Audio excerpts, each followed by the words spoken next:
A cooler day, 11 to 14 for most. And it's going to turn increasingly windy. The wind coming in from the southwest will be particularly strong around parts of Wales and the southwest of England later on Tuesday, bringing a lot of showers in from the southwest as well, whilst the more persistent rain edges to the northeast of Scotland. The weather stays highly changeable for the second half of this week. Heavy rain, longer spells of wet weather and strong winds.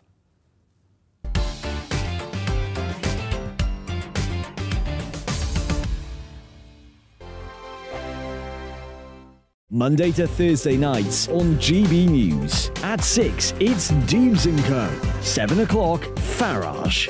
At 8, join Mark Stein. And at 9, Dan Wootton Tonight, followed by Headliners. On TV, radio and online. This is GB News.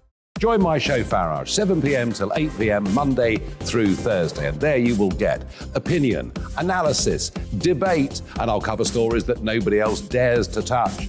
You've been cancelled. Join the club. Oh, my goodness me. And then for the last 15 minutes, talking pints. We're over a drink. We have a civilised conversation with someone. We very often disagree, but we do it in a grown-up way. Come and join me on Farage. We are GB News. And we'd like to say thank you to each and every one of you for helping our great nation find its voice. We're absolutely everywhere. Across England, Scotland, Wales and Northern Ireland. On TV, on radio and online. We're proud to be the People's Channel, Britain's news channel. On the Mark Stein Show, we cover the stories a lot of people are scared even to mention. The stuff that really matters with some of the world's biggest thinkers. Now is his opportunity to kind of take the steering wheel of history. Break away from the flop at 8 o'clock on GB News with the Mark Stein Show. Hello, I'm Michelle Dewberry and you can join me every weekday 6 till 7 on Dubes & Kerr. Me and my panel will get stuck right into the day's events and I can tell you, in fact, I can warn you, expect some robust debate, some strong opinions and perspectives from both sides of the fence. It's about you at home as well. I love to read out all of your comments, or at least as many as I can. So join me, Michelle Dewberry, Monday to Friday, 6 till 7 on Dubes & Kerr.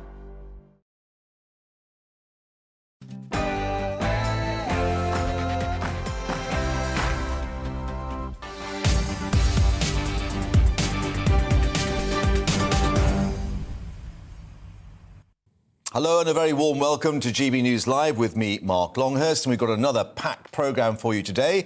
But first, let's start with a bit of a bang for a birthday bash, because His Majesty King Charles III turns 74 today, his first birthday indeed since becoming monarch. Well, a 41-gun salute is about to be fired in London's Green Park by the King's Troop Royal Horse Artillery.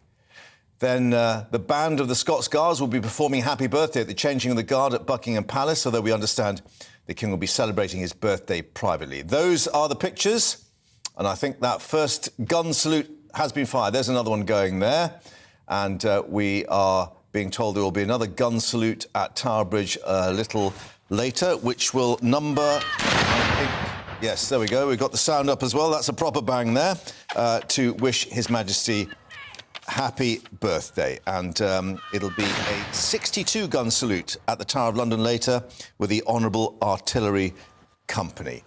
And we are being told that Prince Charles has had a birthday present because he's now been made officially Ranger of Windsor Great Park, 70 years after his father taking on that role on his 74th birthday. We're joined in the studio by our royal reporter, Cameron Walker, as the smoke joins the fog across Green Park. A real London scene for November. It certainly is. It's showing the weather, that's for sure. 41 volleys being fired by the King's Troop Royal Horse Artillery. And then the band of the Scots Guards will perform Happy Birthday in Green Park immediately afterwards. Oh, I see. So I assumed they were going to do that at the changing of the guard at Buckingham Palace. So the Household Cavalry performed Happy Birthday at changing of the guards a little bit earlier on this morning. Ah, so that's been and gone. Right, yes. OK. So 2 performances of Happy Birthday in a day. He's very lucky. We ought to sort of contrast and see who's got it slightly better. But clearly it's going to be a low-key event for him. We're being told he's celebrating this privately. Yes, I understand he is celebrating his birthday privately. There are no planned official public engagements for His Majesty the King. When he was on tour as Prince of Wales and his birthday happened to fall on a day where he was abroad, he often celebrated with a birthday cake, so perhaps that will make an appearance privately. This morning when I was at Buckingham Palace for our breakfast programme here on GB News, the royal standard was not above the palace, which indicates that he's not in London. Whether that's changed or not, I can't confirm at the moment, but it wouldn't surprise me. So even if he stays at Clarence House, which has been his home in London, the standard would fly over Buckingham Palace to signify that? Correct, because Buckingham Palace is the office at the moment, Clarence House is the home, but it's the same area of London. Yeah. Now, tell me about this new job he's got on his 74th birthday, the Ranger of Windsor Great Park, because he's not seemingly making Windsor his base at the moment. It is definitely Clarence House and Buckingham Palace. No, he's not. I think it's a tradition thing, the fact that he's been named Ranger of Windsor Great Park. It dates back 460 years. Several sovereigns or members of the royal family have had that role. Most recently, the Duke of Edinburgh. 70 years he had that. He was the longest-serving Ranger of Windsor Great Park. Controversially, his father, the Duke of Edinburgh, once referred to conservationists as tree huggers because they opposed his plans to cut down a lot of ancient lime trees. And I seem to remember, though, the ones lining Windsor Great Walk that were going up to the castle. Yes. And, of course, his argument was they were actually quite old and diseased and needed to be replaced. But it got him into quite a lot of hot water at the time, I remember. I think it did, but I think we also have to remember that Prince Philip, the late Prince Philip, was very keen on conservation, sustainability, rather like King Charles now is, and in fact that's one of the reasons perhaps he has been given this role. The Crown Estate's managing director who runs Windsor Great Park, Windsor Great Park, says it has many precious natural habitats, and His Majesty's passion and commitment to the natural world will be invaluable. So that's perhaps one of the reasons. Now, we saw on Wednesday the other aspect of being a new monarch when we had these eggs thrown at him in York Minster, which obviously was a little concerning for his security detail. Have we got any indication if they are reassessing the walkabouts that we've seen as a feature of his new reign? I don't think they are changing their plans. The reason being is that, if you remember, Mark, after the egg-throwing incidents, the King and Queen consorts went on to Doncaster. Indeed. And there wasn't actually a plan to do a walkabout in Doncaster, but they did. Making a point. Which suggests to me they're making the point that they are going to continue to greet the public and put themselves in situations like that because that's their job, to be personable with the British public. Yeah. Well, as the guns fire, we shall return to the park to hear the rendition, the second rendition indeed of Happy Birthday. But Cameron, for the moment, thank you very much indeed. And indeed, we wish His Majesty a very happy birthday from all of us here at GB News. Now, let's bring you the latest on UK and France agreeing that deal to help tackle the migrant crisis and to try to stop people crossing the Channel illegally. More than 40,000 have crossed in small boats so far this year.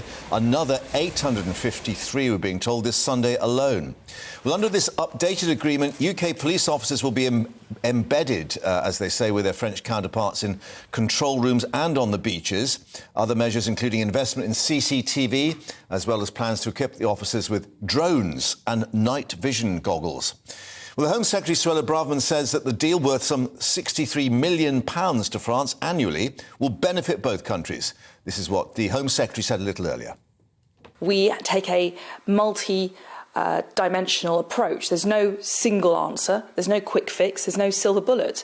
Our cooperation and collaboration with the French on the Channel, on the UK coastline, on the French coastline, is absolutely integral to ensuring that there is a robust barrier preventing people disembarking from the French beaches in the first place. Well, let's get more now with our Home and Security editor, Mark White. And Mark, just to explain, you're joining us from outside a hotel at Maidenhead, which is where some of these migrants have gone. And this is the problem, that so many numbers coming through, trying to get them through the system means they're having to be holed up in these hotels.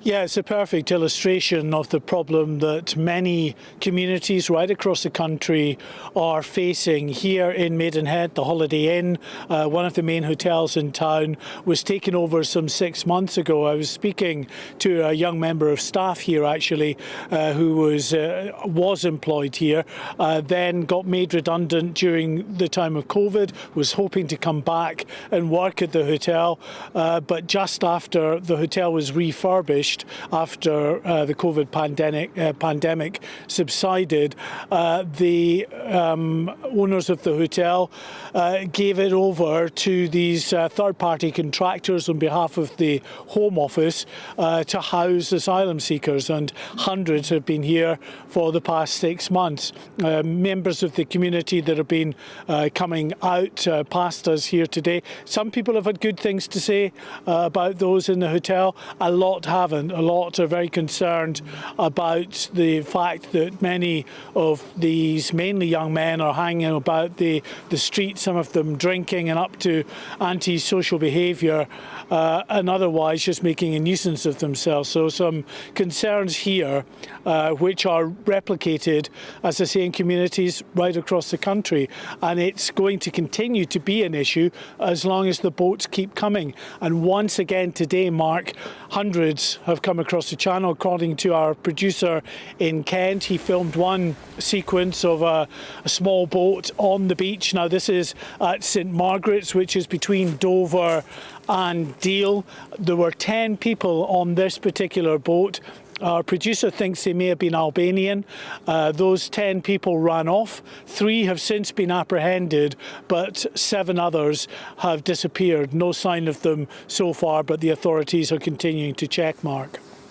And looking to the other side of the channel then, Mark, where you've been many times assessing the situation there, we're being told that this deal could mean a 40% boost in the number of officers patrolling the beaches. But we've got, I think the estimate is some 30 kilometres of coastline there that they've got to deal with. Well, yeah, actually longer than that. It's about 70 miles, actually, of coastline, Mark. And then if you take in the dunes and the woodland just off the beach, there's hundreds of square miles of terrain that the police would have to try to guard and check and make sure that the people are not mustering there with a view to getting down into the sea. And all the while, of course, the people smugglers try to change their tactics to thwart the police. Now, our team was in Dunkirk again over the weekend. They saw clashes between the French police and migrants who were clearly very frustrated because the police on this occasion, they were doing their job. They were stopping groups of migrants getting down towards the beach at Gravelines, which is just near Dunkirk.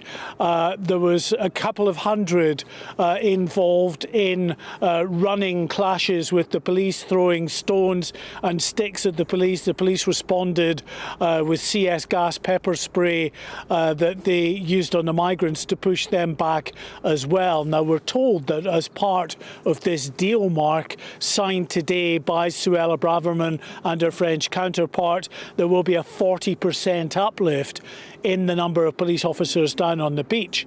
But history has told us that with this particular crisis, you can stop them one day. It doesn't mean that they're not going to come back and try exactly the same thing, maybe in a different stretch of this vast beach area another day.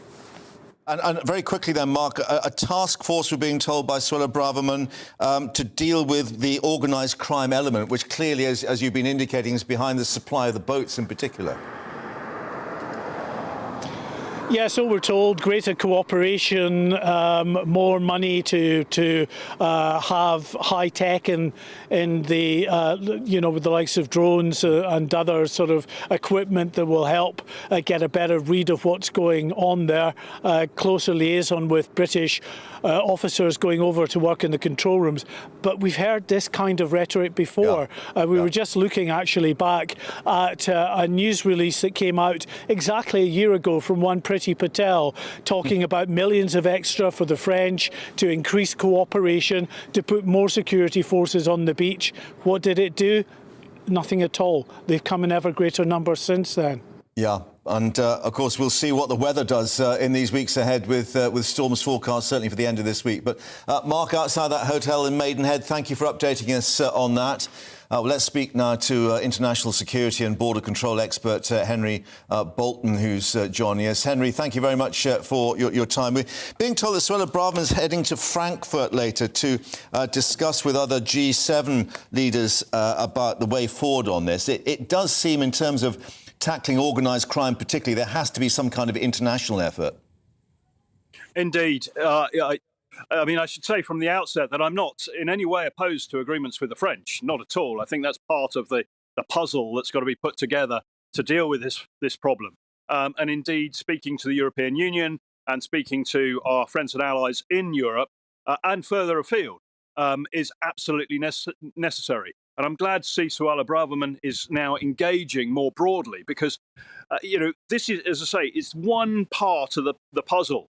And up until now, what we've seen from the government consistently is a reactive approach with one-off policies. Now, those policies may be related to, the Navy in the Channel or an agreement with France. But frankly, they don't work, not on their own, not as standalone policies or responses. What we've got to have is a strategic framework, fully integrated, fully comprehensive across all departments of government and all agencies. And that's got to be at the international level, disrupting people smuggling networks all the way back to the point of origin at every conceivable point along the way. That requires diplomatic engagement and law enforcement engagement and proactive engagement. That's crucial. This isn't about liaison.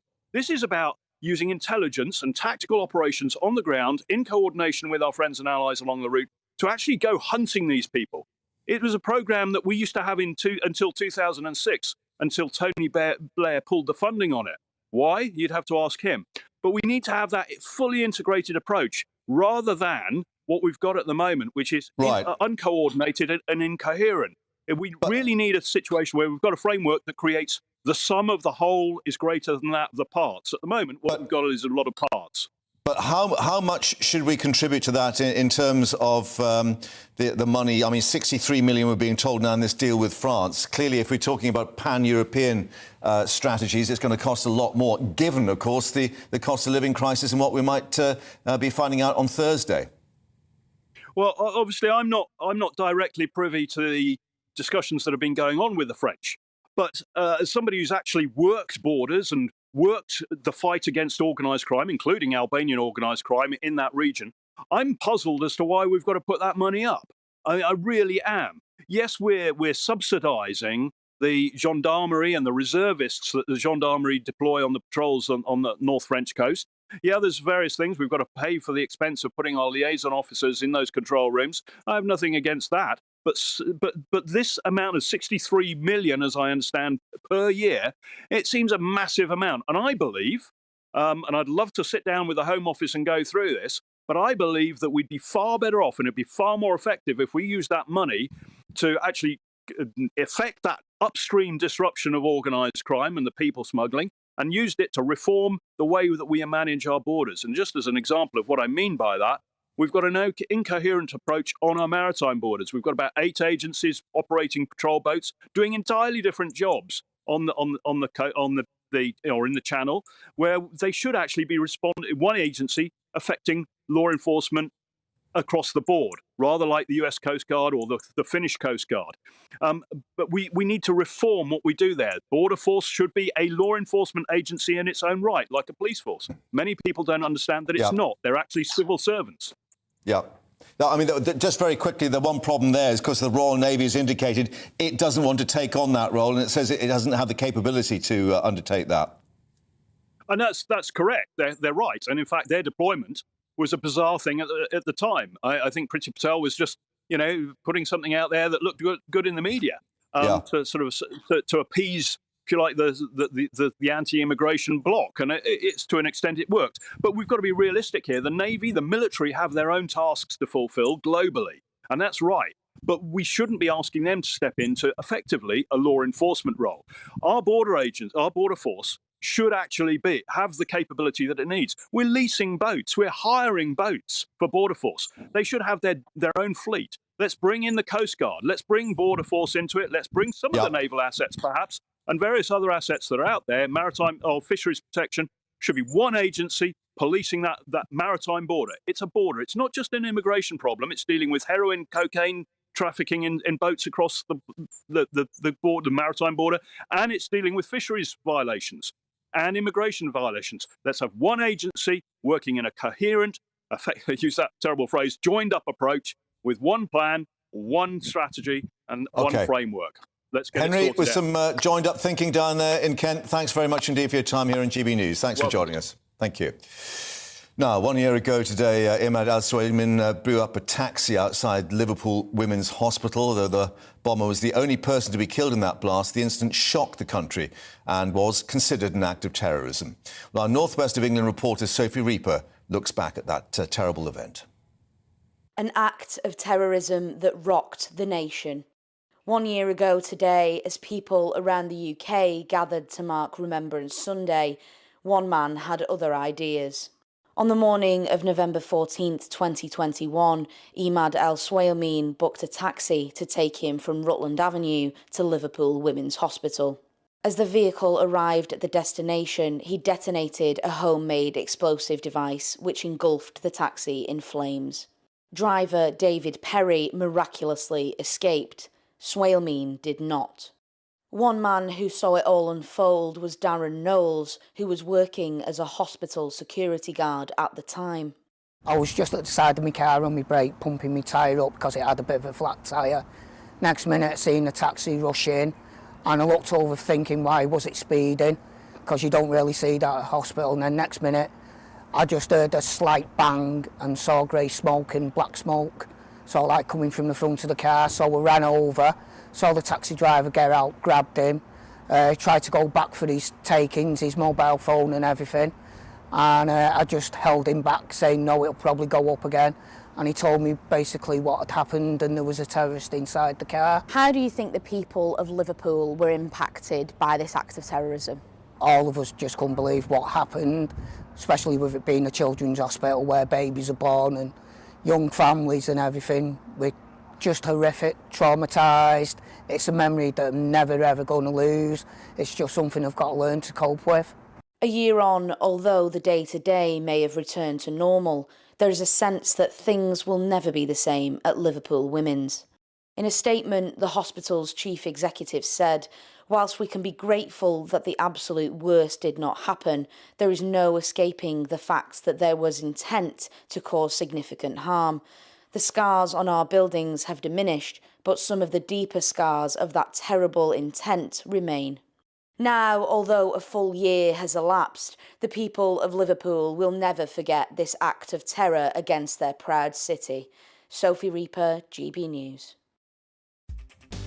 Remembering events a year ago in Liverpool. You're watching GB News Live, and coming up, Rishi Sunak has touched down on the tropical island of Bali ahead of that G20 summit. The Prime Minister stepping off the plane and into the evening heat, being met by a guard of honour and this troupe of dancers on the tarmac. Very colourful, very noisy too. What about the weather back here?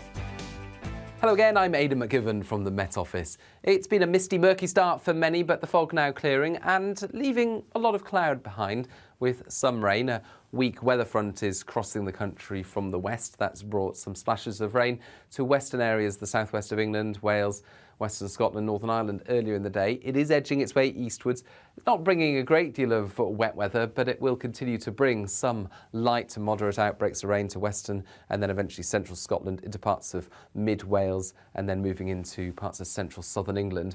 Ahead of that, we've still got a lot of cloud, still got some low cloud covering some higher parts, so fairly gloomy out there.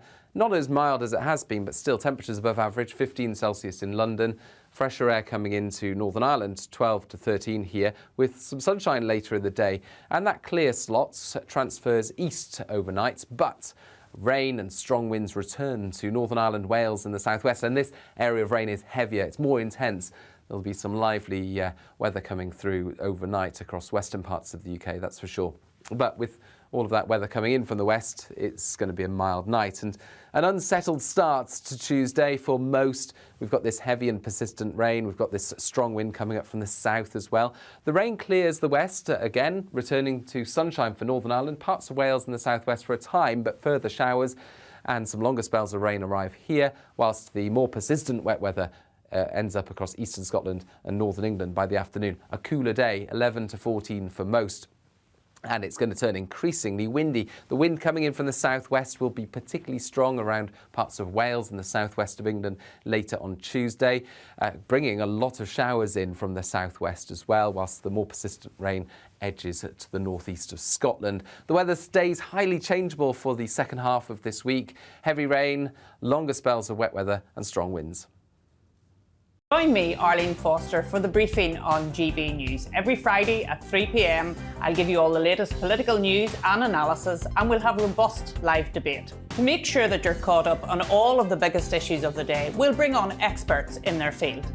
I'll ask the questions that you'd like to ask. We're not afraid to tackle discussions from all perspectives, including yours. Don't forget, the briefing with me, Arlene Foster, every Friday at 3 p.m. on GB News.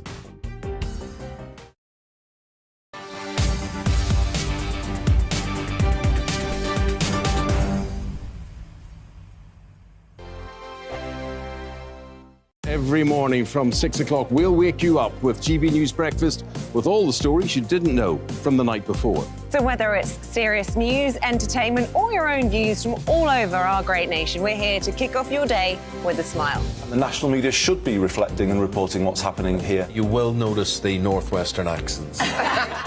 Whether you're with us on TV, radio, or online, every morning, it's breakfast from 6 a.m. Hope you can join us.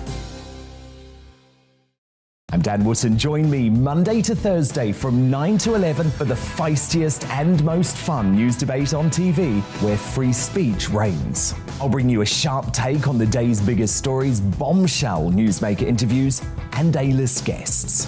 And I guarantee you, no spin, no bias, no censorship, and no reason to go to bed. That's Dan Wootton tonight, Monday to Thursdays from 9 on GB News. Hello, I'm Simon Evans. Join me on GB News for Headliners at 11 p.m, where I'll be joined by two of the country's top comedians as we take a look at tomorrow's newspapers tonight. If it's a big story, we'll be covering it, I guarantee, but we'll also have some fun along the way. That's GB News Headliners at 11 p.m. We won't put you to sleep, unlike some of the other paper review shows out there. So join us, 11 p.m, 7 nights a week. Hello there, it's Eamon Holmes here from Breakfast on GB News. We're not just on your television and your screens, you know. We're on DAB plus digital radio, so you can listen to your favourite shows on the move. If you've not yet listened to GB News Radio, it's very simple. We're on your radio player and TuneIn apps, on your smart speaker, phone or tablet, or online at gbnews.uk. Take us with you wherever you go. GB News Radio. You never have to miss a moment of the People's Channel.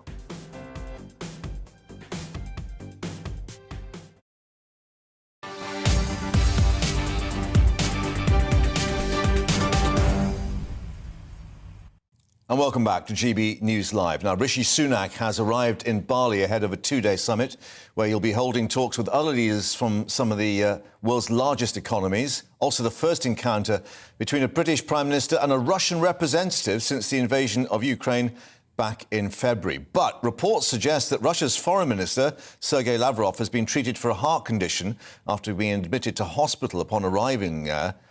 Russia denying those claims, showing these pictures of him at his hotel room by a swimming pool, saying that the claims were false. Well, the Prime Minister will use the summit as an opportunity to criticise Vladimir Putin's acts of terror, hoping to force Russia to confront the suffering caused by the invasion.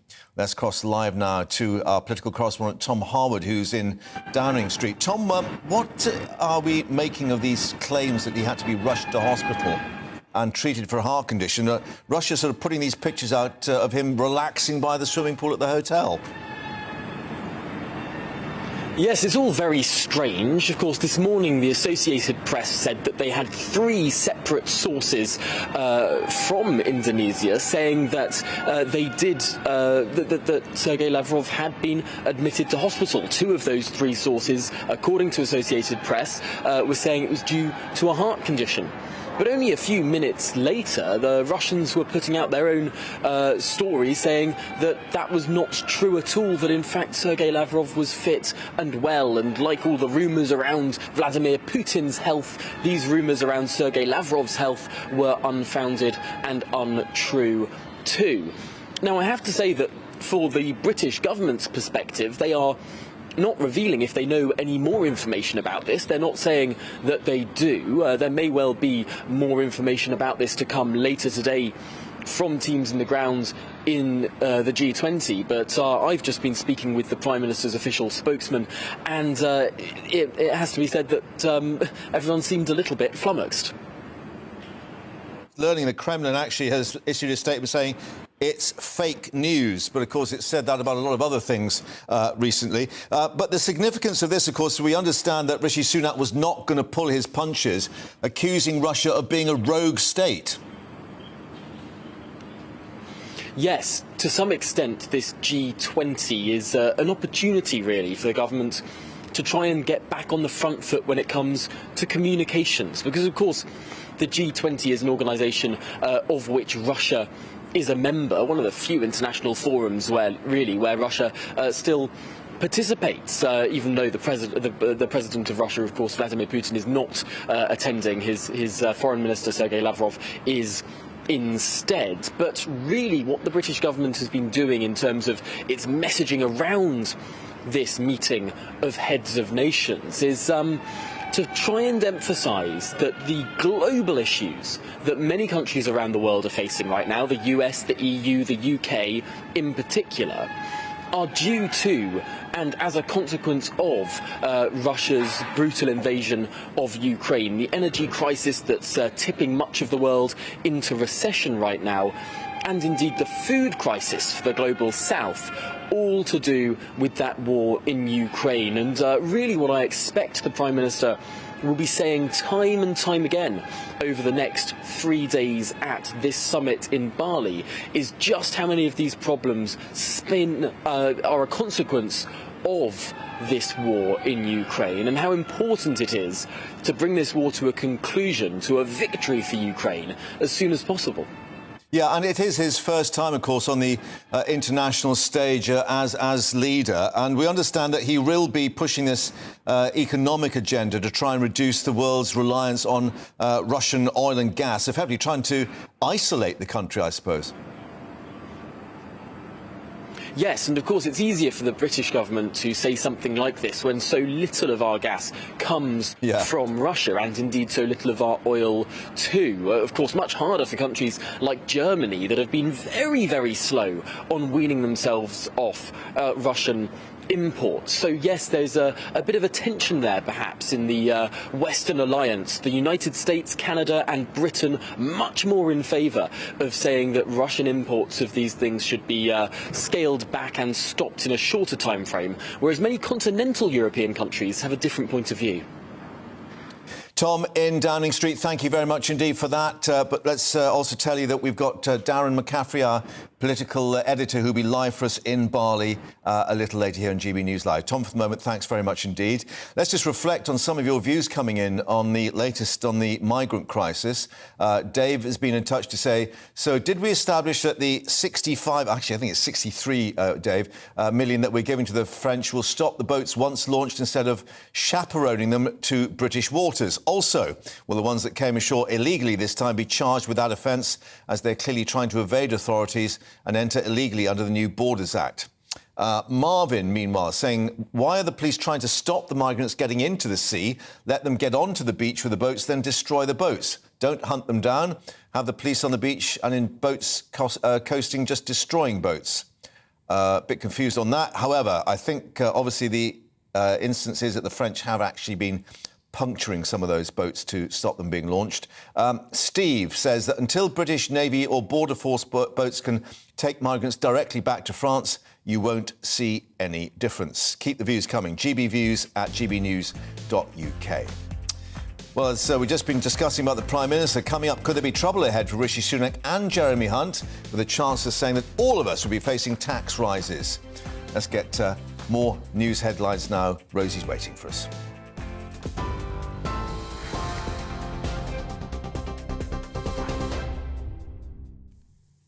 A very good morning to you. It is 12:32. Rosie Wright here, keeping you up to date.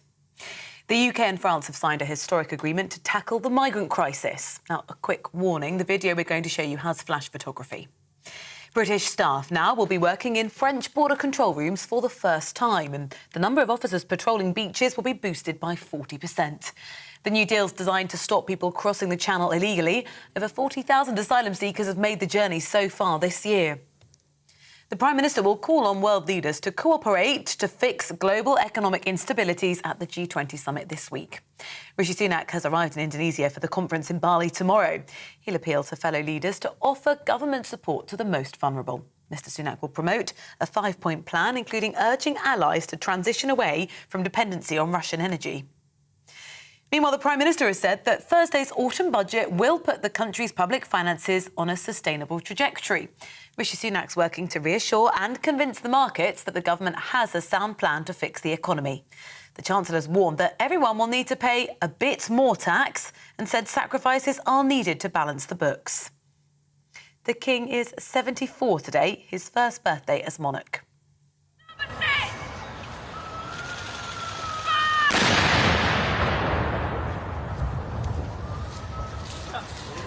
Gun salutes have been fired across London, and the Household Cavalry Band has played Happy Birthday during the changing of the guard. The King has also become Ranger of Windsor Great Park, 70 years after his father was appointed to the post. As Ranger, he'll offer guidance to the Deputy Ranger and his team in the day-to-day running of one of the country's oldest estates. We're on your TV, online and DAB+ radio. This is GB News.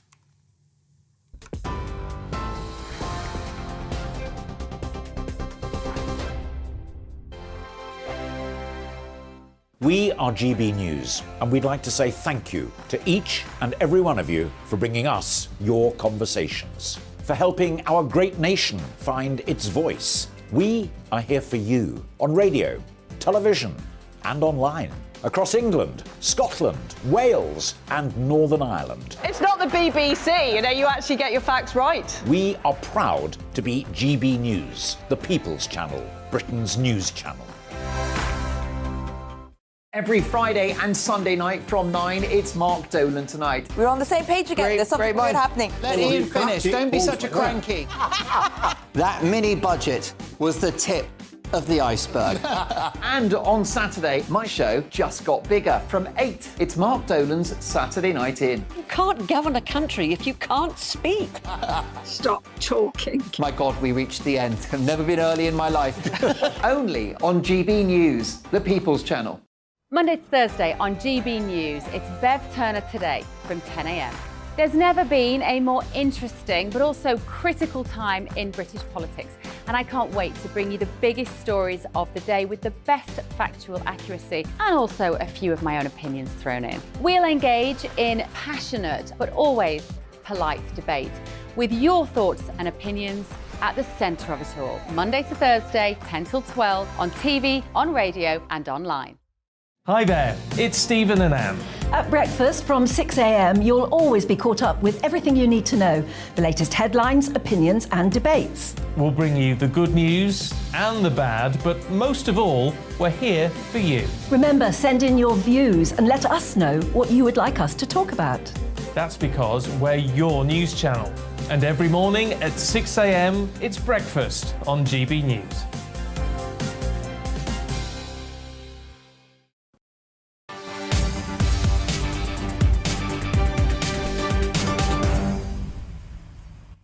Welcome back. So Thursday, the big day, with the Chancellor pondering where to make those spending cuts in his autumn statement. Demand for use of a clothing bank in West Yorkshire, meanwhile, tripling because of the rising cost of living. The clothing bank is now running out of a shed, or being run out of a shed, rather, in Brotherton, supplying pre-loved garments to those in need across the region and beyond. Well, the founders have gone from providing 100 or 1,000 rather care packages a year from when they began in 2019 to more than 4,000 this year. The highest demand from low-paid families who just can't afford essentials such as shoes but are ineligible for state benefits. Our reporter Anna Riley has more for us. Helping to put clothes on the backs of those in need right across the UK. This West Yorkshire clothing bank delivers bags filled with coats, trousers, tops, socks and more. And in the cost of living crisis, demand for their services has trebled, with low-paid workers accessing the charity the most. It's the present climate, increase in fuel prices, increase in everyday living, and people just can't afford it. They're just, after paying everyday bills, they've not got anything left. And, clothing is so important. We help a vast range of people, and just to have some dignity and be able to go out into your community, which a lot of them are cut off because they've only got the uniform to wear or they haven't got the clothes to go out in. So clothing's not just material, it affects everything. Sally fears the charity won't be able to help everyone struggling with increased living costs. If we carry on the way we are with the country, then demand is going to be that, we won't be able to cope with it. We're maybe quite unique in the way that we will take referrals from anybody if they're in need. Our goal would be that we weren't needed, but as it is, I can only see it getting worse. And people in the community appreciate how vital services like this are. Brilliant, but they shouldn't have to be there. Government should be helping these people. They're in dire need. We've cut down on everything we've had to do. It's very important for everybody to pull together. We're all in the same boat. No, I've got to use food banks myself recently. I've got to get a few bits and that, I've been a great thing, Handing down items from one person to another. Generosity is what's getting this charity by. Anna Riley, GB News, West Yorkshire. Much needed help for those in need. And of course, we'll update you as we get more details ahead of that autumn statement on Thursday. Now, Ukraine's President Zelensky has been visiting that liberated city of Kherson after Russian troops withdrew. Been reports that key infrastructure there has been destroyed across much of the area, leaving many homes without electricity and water. Yesterday, the president said that investigators had documented more than 400 war crimes in that area. Meanwhile, it's being reported that Sergei Lavrov, Russia's foreign minister, taken to hospital, of course, ahead of that G20 conference, as we were reporting. However, Moscow's foreign ministry has responded in this past half hour saying it is fake news. We'll get more coming through as it happens. But let's speak now to Philip Ingram, a former senior military officer and a former NATO planner. Philip, thanks very much for joining us. Just looking at what Zelensky found in Kherson, again, reports that 400 or more incidents of what looks to be torture and all sorts of things going on. It's a pretty bleak picture, isn't it? Yeah, I think as investigators go into the areas that were occupied by the Russians, they're finding continuous cases of abuse and torture and war crimes. And I think the 400 will be a small number whenever they finally get it all collated together. It's significant that President Zelensky feels it's safe enough for him to go to Kherson. And I think he's continuing to give the global leaders a masterclass in leadership under difficult circumstances. Yeah, and we're still hearing explosions in the background, of course, as people walk around that main square. The other aspect, though, is the amount of civilian infrastructure that's been seemingly deliberately destroyed, water and electricity. It may give more power to Rishi Sunak and others at the G20 summit, saying, look, this is indeed a rogue state in the way that they've treated the Ukrainians. It is. And, if you look at what Putin has done the whole way through, he's targeted civilian infrastructure and infrastructure that has got no military bearing whatsoever. He's been doing that more recently with his kamikaze drones that he's sourced from Iran, attacking over the whole of Ukraine. He's done it as his troops have withdrawn from every part, and the latest from around the Kherson area. And he's doing that to try and break the will of the people. He's putting pressure on the politicians by doing that. But he's also doing it internationally. If you look at what he did with the attacks on the Nord Stream 1, Nord Stream 2 gas pipelines, which of course Russia denies, but this economic war that they're fighting against the West and putting all of our fuel and electricity prices through the roof, this is all part of Putin's overall tactics. Zelensky has said, look, let's be a bit cautious about this, because clearly there are suggestions that the Russians now are digging in on the other side of the Dnipro River there and getting ready for what will obviously be a very long and cold winter. Clearly they have suffered militarily there, but is it actually over yet? Oh, no, it's nowhere near over. The Russians have dug in. The Dnipro gives a fantastic natural barrier for them to defend against, and they've got layers of defence behind that. It also allowed them to bring out some of their better troops that they had in Kherson city itself, which they couldn't support. They were in a military untenable position, and therefore the only thing that they could do was to withdraw. But that then allows those troops potentially to be redeployed elsewhere. However, Ukraine has got the momentum at the moment and has had the momentum for some weeks. And I'm sure the Ukrainian military planners will want to maintain that momentum, even if the ground is not good for armoured warfare. It's very boggy. And even as winter starts to come in, I don't think we're going to see any real let-up in the pressure that they're putting on the Russians, because they don't want the Russians to be able to consolidate their positions. Do you think they could go for Crimea then? I think Crimea is well within their sights. I think there's a number of other steps that they will want to do before that. But you never know. The one thing that the Ukrainian military planners have done is surprised us each time. By putting together exactly the right packages that they need to carry out the effect that they're trying to achieve on the ground. They've achieved that very rapidly, and they've done it in great secrecy. So we hadn't expected them to take back so much of the territory up in the northeast area. We hadn't expected them to then switch into their counterattack into the Kherson area. So the one thing that we can guarantee is we're not going to know exactly where they're going to put their next counterattack in. And where does this leave in the UK and then, of course, the USA and others meeting at the G20 in terms of supplying Ukraine with kit? I mean, presumably they're going to need a lot more in terms of air defence and so on for this coming winter. Air defence and the ability to prosecute operations. So more artillery, more rocket systems, more armoured vehicles able to manoeuvre around the battlefield. And I think the important message that has to come out of the G20 is the continuing international support for Ukraine against Russia, because now is the time for the international community to come together to increase the amount of support it's giving, to increase the pace of that support being provided, not to ease back and say Ukraine's having some success now, so we'll let that go. And now is not the time to try and negotiate with Vladimir Putin. Ukraine needs to be in a position where they've got Ukrainian territory back again before the final negotiations with Putin. Yeah.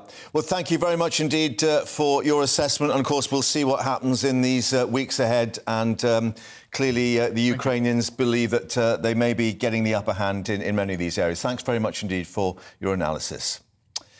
Now, let's reflect that it is His Majesty King Charles III's 74th birthday. We've had Happy Birthday being played at the Changing of the Guard at Buckingham Palace.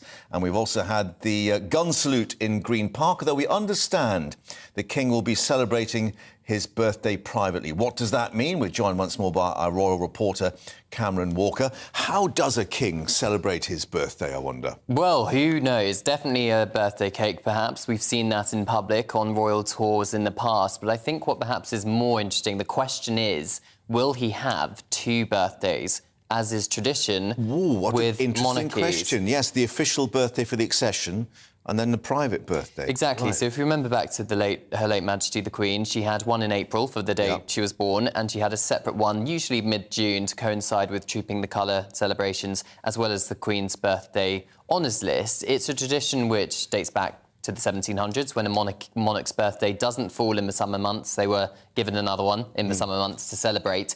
But there's been no official confirmation whether King Charles will continue that tradition. Yeah, because the message we were getting that this is going to be a slimmed-down monarchy, that was the phrase they used, I think, wasn't it? Yes, exactly. We know that King Charles is perhaps expected to slim down the monarchy. I think we saw evidence of that at this year's Platinum Jubilee celebrations, actually. The fact that it's only working members of the royal family... Oh, we just got the latest gun salute about to go off at Tower Wharf. So you might want to cover your ears at home because we look to be quite near those, yeah. those guns. So this is the Honourable Artillery Company, and they'll be firing a 62-gun salute from the Tower of London, of course, that famous royal fortress which guards the crown jewels, which will be used in June next year, for the May even. And for the we coronation. had, what, 41-gun salute at Green Park, and now 62-gun. Why the difference? Everyone will be at home will be wanting to know, I know. Well, it's an interesting question, isn't it? I remember back when it was the Queen's birthday, the late Queen's birthday, back in April, they fired one gun, 96 rounds each year of her birthday. But this doesn't see each year of her being alive. But this doesn't seem to correlate with 74 years, which is what King Charles is turning today. If I can find that out... Yes, I've put you on the spot there, but they're looking very busy and getting in place. And we had 2 renditions of Happy Birthday as well, one at the changing of the guard and then one in Green Park. Yes, we did. It's kind of the official military celebrations and the presents they give to their commander-in-chief. So we had the Band of a Household Cavalry perform Happy Birthday at the changing of the guard ceremony at Buckingham Palace. That kicked off at about 10:45 this morning. And then following that, 41 volleys at midday in Green Park by the King's Troop Royal Horse Artillery, which also fired the guns during the Remembrance Sunday service at the Cenotaph, although they were firing from Horse Guards Parade, which was very loud because I was stood right next to them. The Band of a Scots Guards performed Happy Birthday inside Green Park immediately afterwards. Now, a lot of comment about the King at the Cenotaph yesterday for the Remembrance ceremony, and he was very contemplative, I think, is probably the term. Some say emotional, but obviously you don't do that as a monarch in public. But clearly he found it a profound moment, as, of course, did his mother. Yes, very stoic. His mother regards Remembrance Sunday as one of the most important events in the royal calendar, and it wouldn't surprise me if King Charles feels the same way. It was the first time he laid the wreath as sovereign. It was a new wreath. It had his racing colours, and it also paid tributes to his late mother, the Queen, and his grandfather, King George VI. It was also the first time that the Queen Consort had a wreath laid on her behalf by an equerry.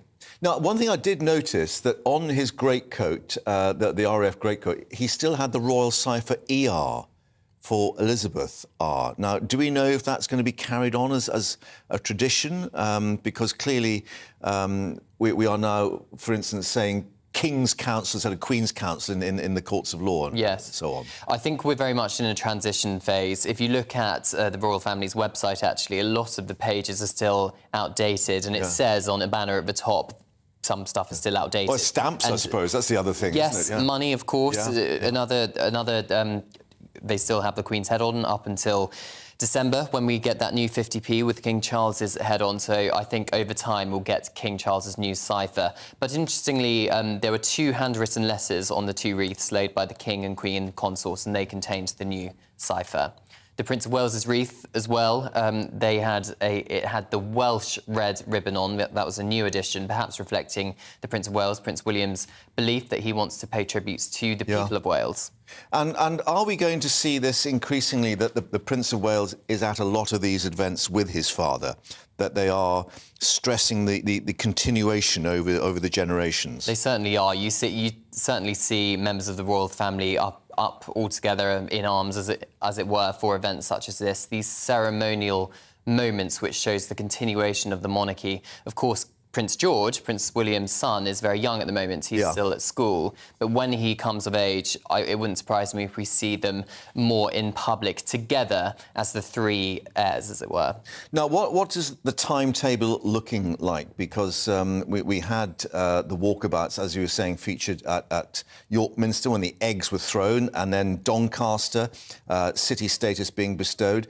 Are we getting an impression that the King and the Queen Consort will want to be seen out and about as much as possible at the beginning of this new reign? I think that's certainly correct. So even the day after he became king, it was very obvious the fact that he got out the car outside of Buckingham Palace, the first time a senior member of the royal family had done so since the death of Princess Diana, to greet members of the public.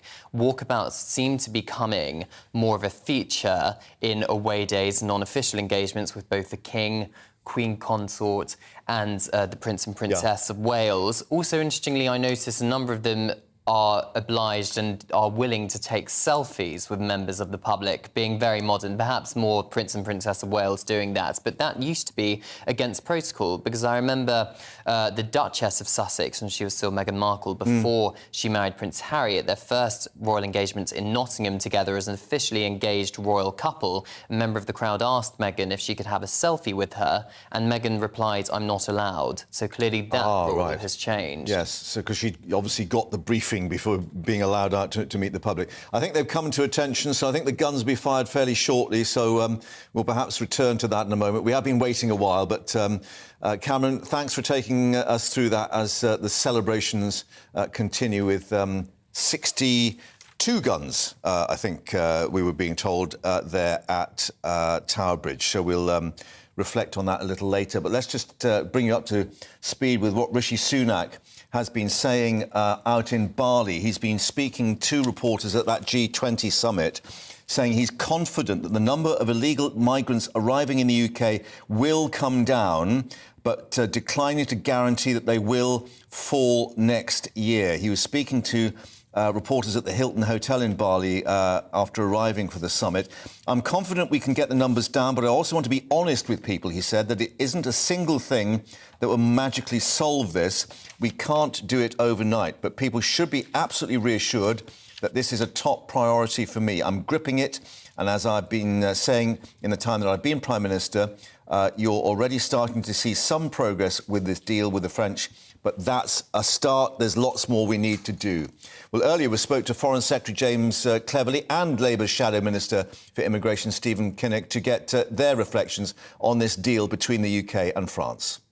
The money that we have given to the French authorities to support their actions on the French coast and the close working relationship between the French and the UK authorities has prevented this year 29,000 people who attempted to cross the Channel.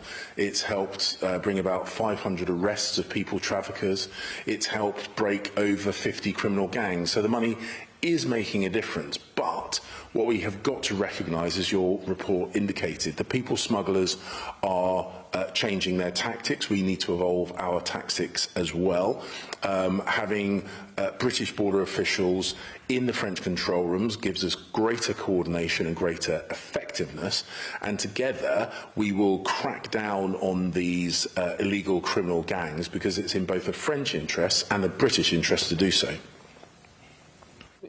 What gets confusing in all this, we were talking to someone from Migrant Watch earlier on, and they were saying that, and I can't remember the exact figure, but, you know, more than half of people who come over this way and then are processed, which takes a long time, more than half getting asylum claims anyway. Now, she was arguing, don't we need to have easier legal routes for people who actually do have a genuine claim? Well, we do have legal routes, and if someone wants to come and make their life here in the UK, and I can completely understand why people want to do so. This is a fantastic country. It's a country that many people would aspire to come to. That is completely understandable. But there are safe and legal routes to do so. That's the routes that people should take. But what we are seeing is people people who are using illegal routes, illicit routes, using people smugglers to try and come here, and that is never going to be an acceptable or an appropriate route to become a member of our society. And so it's absolutely right, through the work that we're doing with our French counterparts, but also the work that we're doing with other countries around the world, the countries from which these people come, as well as the domestic legislation that we brought through with the Immigration and Borders Bill, that we address all the points in the chain that bring people to our coastline. Well, it's too little too late. The Conservatives have had 12 years to get a grip on our asylum system. The Home Secretary herself has said the asylum system is broken, and we agree with her, and the Conservatives have broken it. We've got 37,000 asylum seekers in the hotels, costing the taxpayer £6 million a day. We've got under-resourcing of the National Crime Agency. We've had a breakdown in the relationship with France, and of course it's good to see that there's some more constructive conversations going on now, but this is the sort of thing that should have been happening years ago, and of course it's a big pull factor. The fact that the processing system is broken means that if someone wants to pay a people smuggler $10,000 to get on one of those small boats, they know that when they get to the UK, they will be left in the system for years, waiting for their case to be reviewed. So it's a safe bet, if you like. So get the asylum processing system fixed, and you remove a lot of the pull factor. Combine that with resourcing the National Crime Agency. We would do that by scrapping the unaffordable, unworkable and unethical Rwanda plan, and using that money to really fund an elite unit inside the National Crime Agency. So let's get the mechanics of government working, do the hard yards rather than chasing headlines and all the kind of gimmicks that this government has been trying for far too long now. Stephen Kinnock bringing his reaction and more in the past few minutes. Keir Starmer, Labour leader, saying the migration deal with France is a small step in the right direction, but warning of the cost to taxpayers, saying there's more taxpayers' cash now being spent on a problem of the government's making. But we'll have more from Bali, where the Prime Minister is speaking on this. He'll be giving a speech, and we'll have that live for you here. And Joe Biden, the US President, there too. Let's see what he'll be saying. Don't miss out on that. Before, let's take a short break.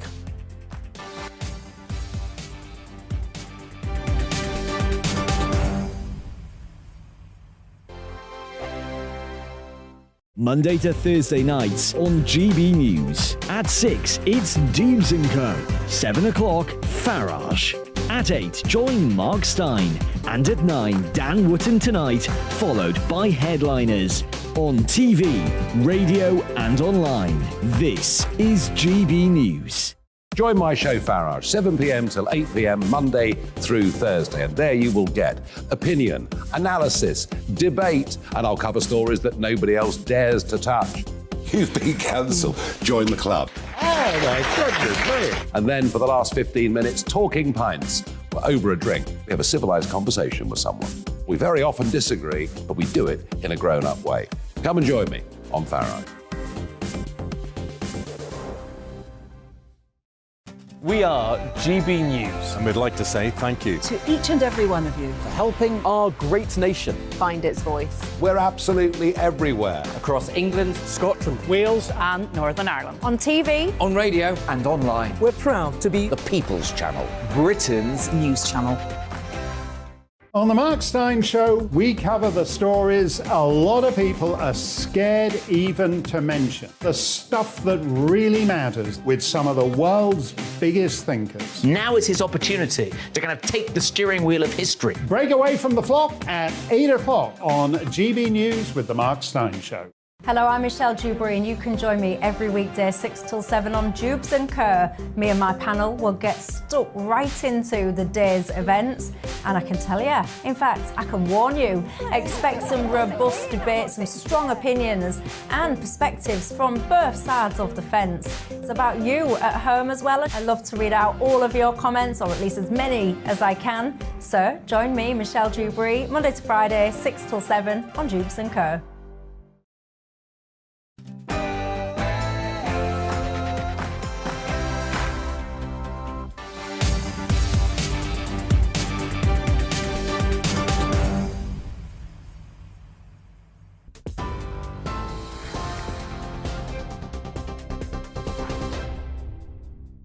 Good afternoon, 1 minute past 1. I'm Rosie Wright, keeping you up to date. The UK and France have signed a historic agreement to tackle the migrant crisis. A quick warning, the video we're going to show you has flash photography. So British staff will be working in French border control rooms for the first time, and the number of officers patrolling beaches will be boosted by 40%. The new deal is designed to stop people crossing the Channel illegally. Over 41,000 asylum seekers have made the journey so far this year. Other measures include investment in CCTV and dog detection teams, as well as plans to better equip officers with drones and night vision devices. The Home Secretary, Suella Braverman, says the deal, which is worth up to £63 million to France, will benefit both countries. We take a multi-dimensional approach. There's no single answer, there's no quick fix, there's no silver bullet.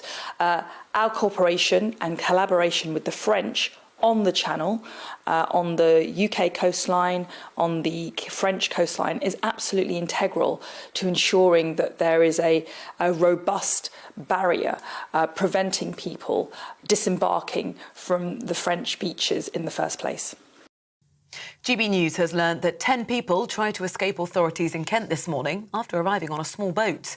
Well, they ran away after their dinghy landed on St Margaret's Bay between Dover and Deal at around 8 o'clock. We understand so far 3 of them have been detained. Police and Border Force officials are still searching the area for those who managed to get away. The Prime Minister will call on world leaders to work together to fix global economic instabilities at the G20 summit. Rishi Sunak was greeted by Indonesian dancers as he arrived in Bali for the conference. Ahead of the visit, he said that Thursday's autumn budget will put the UK's public finances on a sustainable trajectory. That's after the Chancellor warned that everyone will need to pay a bit more tax to balance the books. Rishi Sunak says difficult choices will have to be made.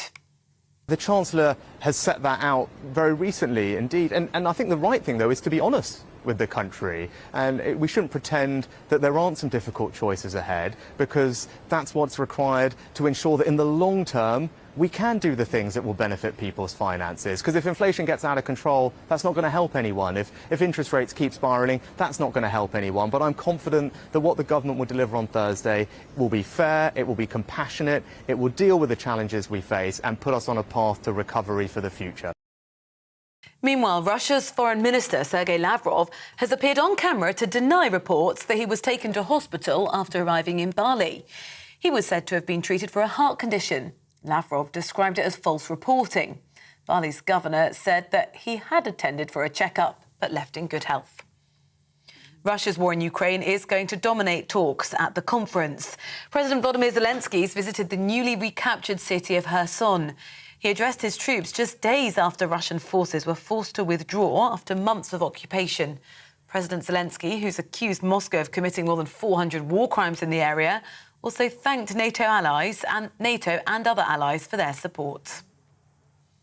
The King is 74 today. It's his first birthday as monarch.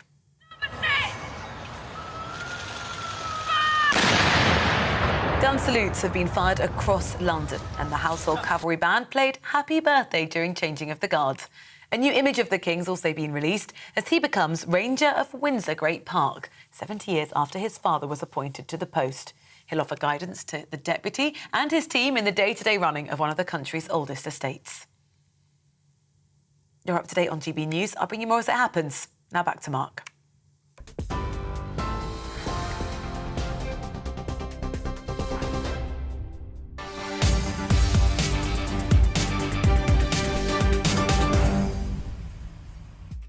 Rosie, thanks for that. You're watching GB News Live with me, Mark Longhurst. And coming up this hour, a deal on those Channel migrants between France and Britain. We'll be live at a hotel housing migrants and also asking an Albanian migration expert if the government has got things right.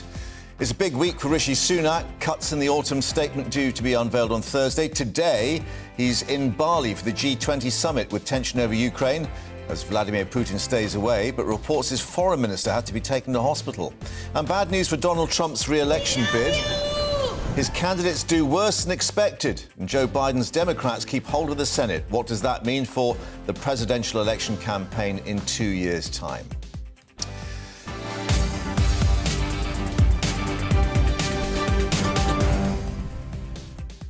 So the UK and France have agreed that deal to help tackle the migrant crisis and try to stop people crossing the Channel illegally. More than 40,000 have crossed in small boats so far this year, another 853 on Sunday alone.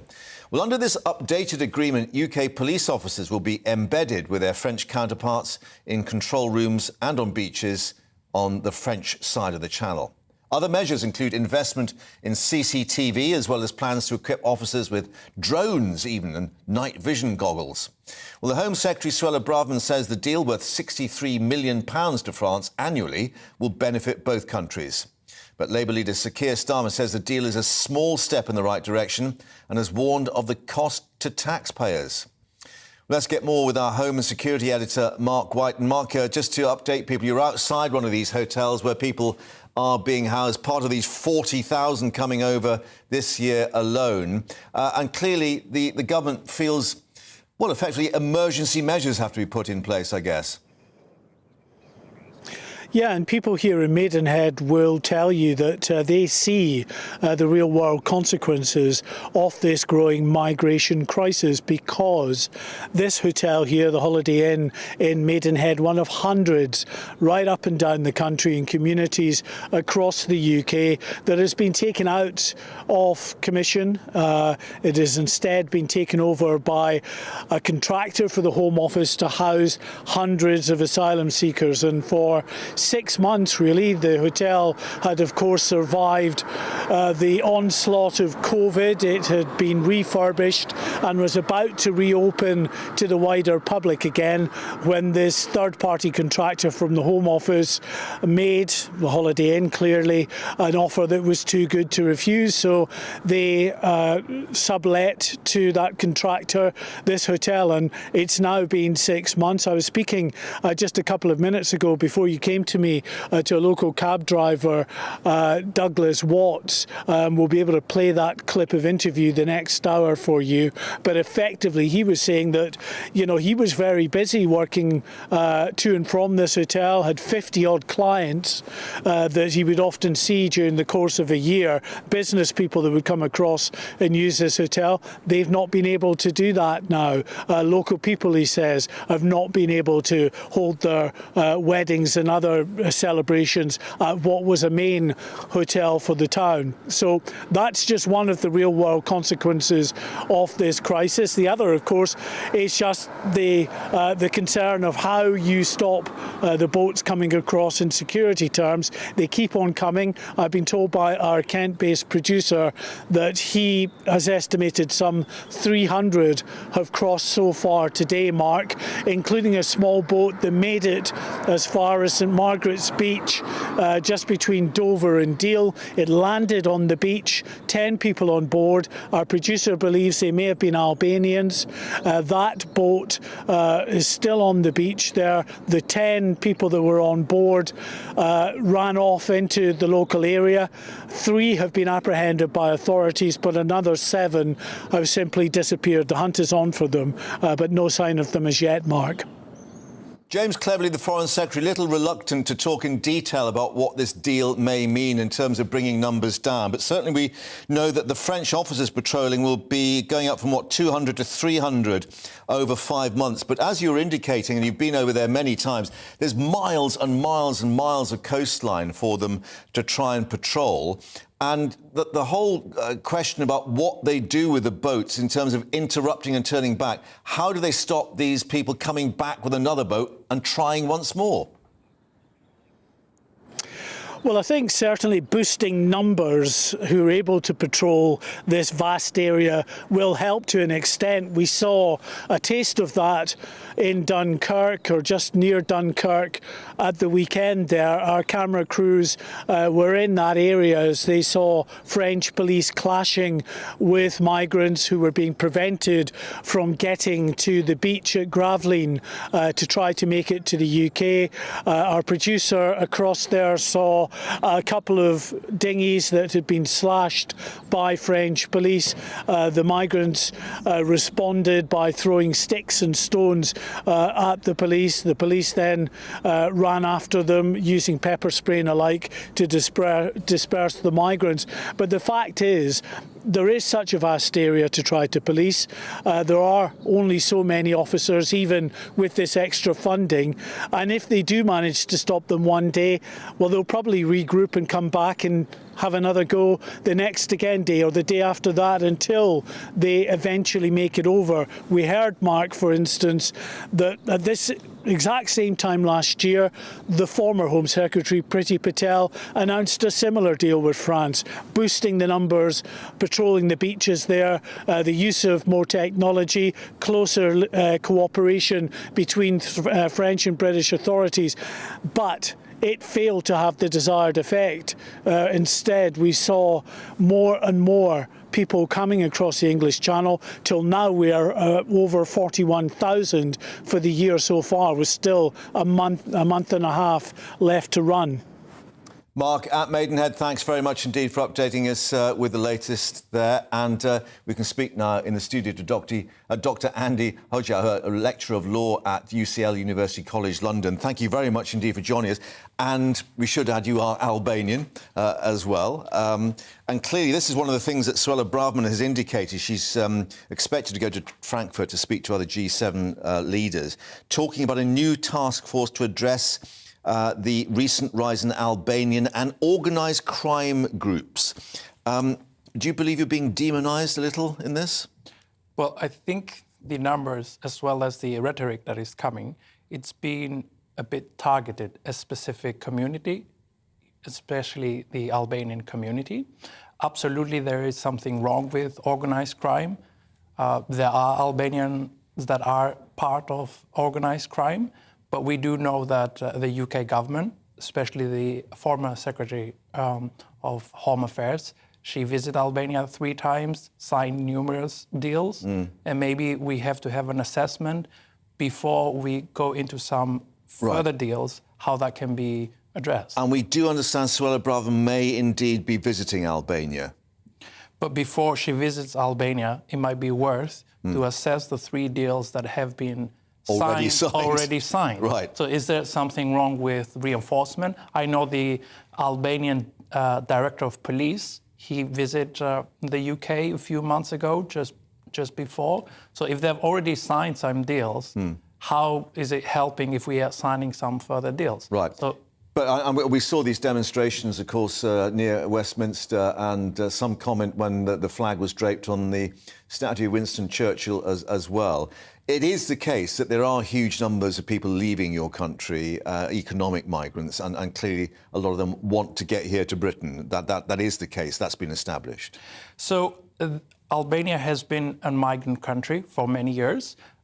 In all honesty, it's not really the Albanian citizens' fault why they want to leave. I mean, I don't know any Albanian who wants to leave, but if the conditions are so treacherous for one to establish a life, a career, or to make it affordable, then the only way out is to migrate.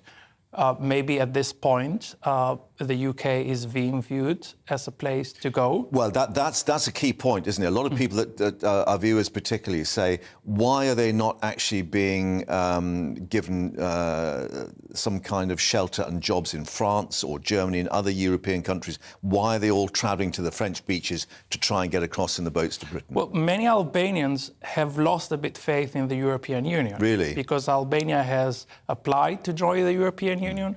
They've been demonized similarly in the European Union. For 15 years, they're dragging them around. Accession talks were only opened this summer following the war in Ukraine. So if the European Union had open accession talks with Albania, they have integrated Albania to the European Union, we would have not had this problem. But they have just continued to keep Albania outside the EU door. And Albania, it's only 3.5 million. So it's similar to one of the neighborhood in Paris, in Berlin, and so forth. But what about the people trafficking issue? That clearly there is a suspicion that many in the Albanian criminal underworld have been people trafficking all the way across Europe, but in particular supplying boats then to get across the channel. As people said, why would you bother drug smuggling when smuggling people is a lot more lucrative? That's an issue, and I think needs to be addressed, both in Albania as well as here in the UK, especially for Albanians that are part of that world, because it's giving the Albanian community a bad name. It's putting people at risk. Yeah. But before we make policies, we need to understand the facts on the ground. And I do thank you for the opportunity to come here. And I do encourage the UK government as well as the Albanian government to invite experts as well as people who have been part of this journey. Maybe we can find better insight, because at the moment it's being viewed that everybody is shouting. It's a lot of rhetoric, and we aren't really assessing what are the real issues. And look at the agreements already being signed, which perhaps a lot of people hadn't realised had been signed. Exactly, and they are sharing data already. So it's not that they are not identifying who is who.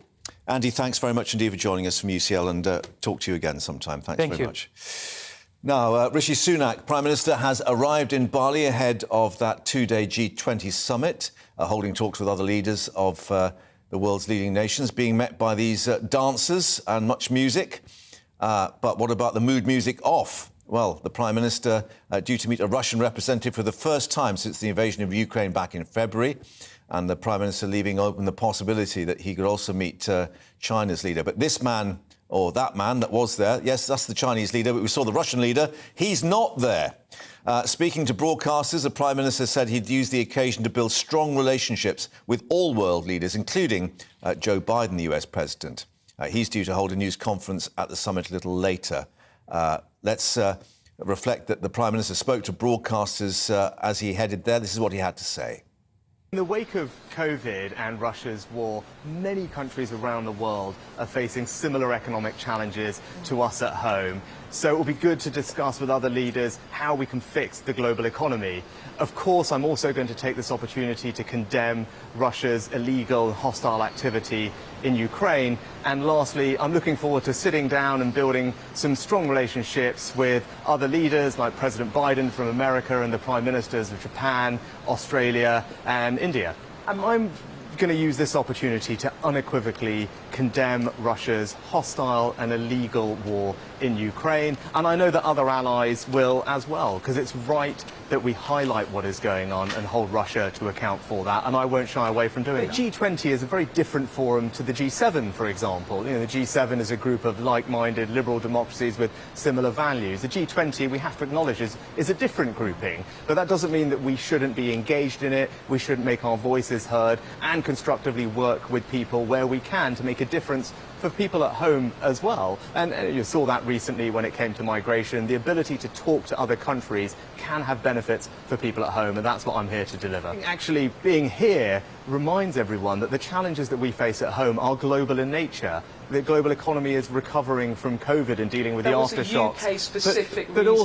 But also Russia's war in Ukraine is a primary driver for energy prices and inflation. And that's why the IMF has made the point that actually almost a third of the world's economy either is or will be in recession. So we're not alone in facing these challenges. I know other leaders here will be talking about how do we make sure that global economy is resilient to high inflation and rising interest rates. And what the Chancellor has rightly set out is that we will need to take some difficult decisions, but that's in order to limit the increase in mortgage rates, to get inflation down. Those are the right things to do, but we will have fairness and compassion at the heart of all of those decisions.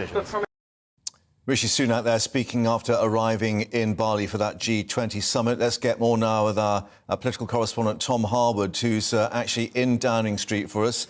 And Tom, the Prime Minister saying he'll use this opportunity to condemn Russia's war in Ukraine. We're being told earlier, of course, he may even call Russia a rogue state. But the question is, will he be able to do that to Russia's Foreign Secretary, who reports suggest he's been rushed to hospital with a heart issue?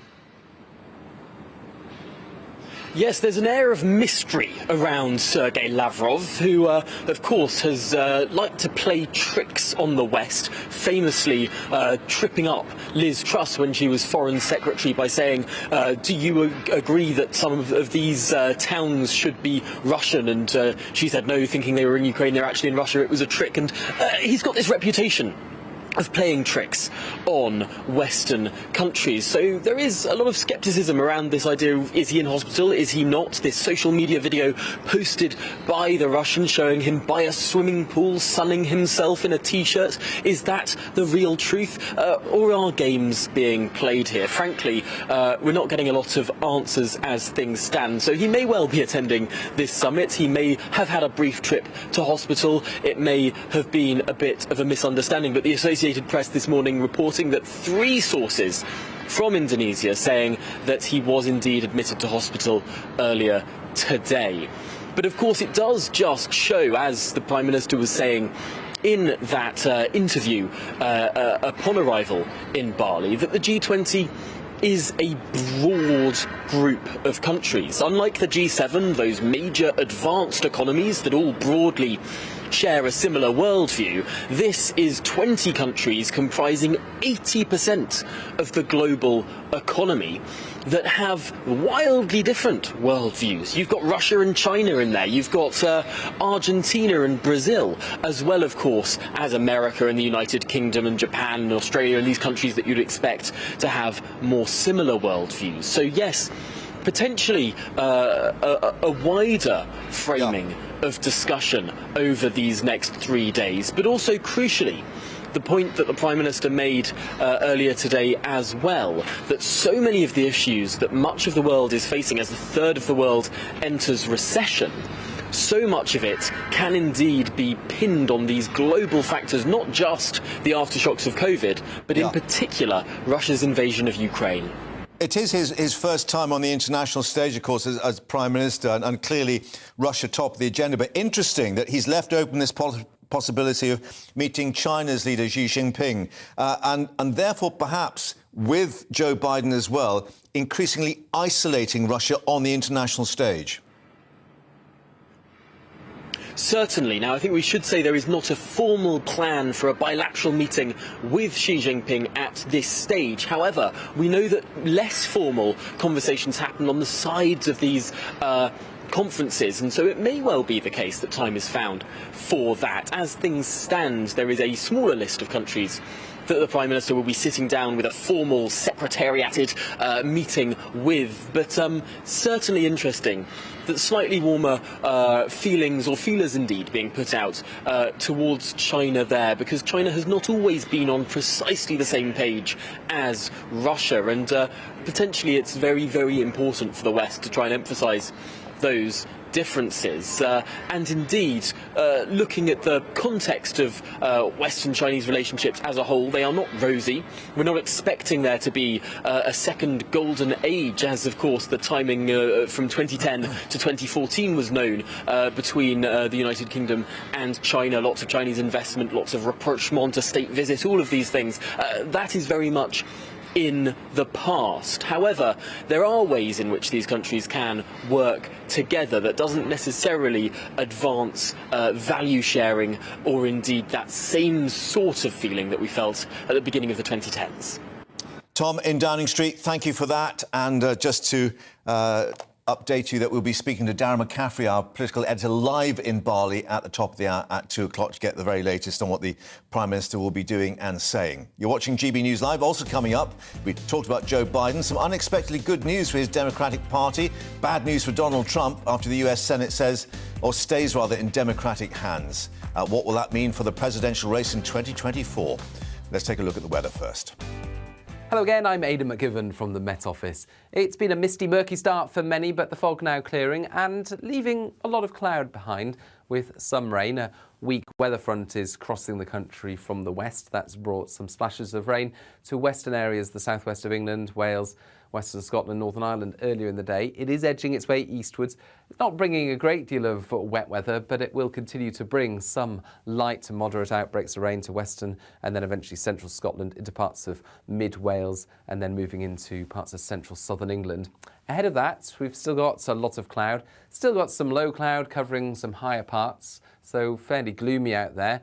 Not as mild as it has been, but still temperatures above average, 15 Celsius in London. Fresher air coming into Northern Ireland, 12 to 13 here, with some sunshine later in the day.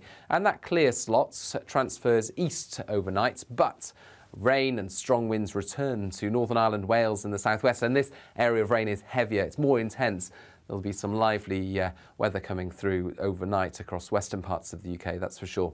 But with all of that weather coming in from the west, it's going to be a mild night and an unsettled start to Tuesday for most. We've got this heavy and persistent rain. We've got this strong wind coming up from the south as well. The rain clears the west again, returning to sunshine for Northern Ireland, parts of Wales and the southwest for a time, but further showers and some longer spells of rain arrive here, whilst the more persistent wet weather ends up across eastern Scotland and northern England by the afternoon. A cooler day, 11 to 14 for most.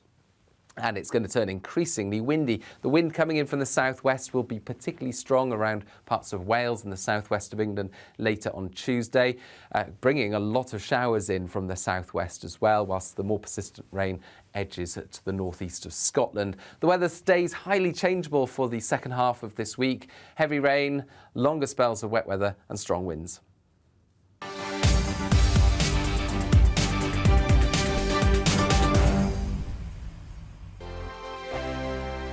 I'm Mark White. As GB News Home and Security Editor, I cover those key issues that are so important to you. Our authorities, our communities doing all they can to combat violent crime. With the public services under unbearable strain, why are we still failing to control our borders? Defence, the first priority of any government, has been continually hollowed out. Can we trust our politicians to protect the armed forces? Join me, Mark White, on GB News. We are GB News, right across the nation. You can get us on television, on radio, on digital. We're absolutely everywhere. Amazing! You see, amazing! You remind me of me in the European Parliament. But here's the most important bit. We are not part of the mainstream establishment. We think and speak just like you do. We are the People's Channel. Magnificent. That's really, really thoughtful. Come and join us on GB News, the People's News Channel.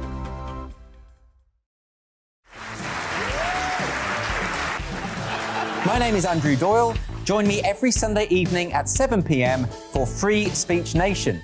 This is a show where we address current affairs and news stories of the week with the help of two wonderful comedian panellists. I brought in comics because I want to give it a lighter edge, and also they work for less. See you there.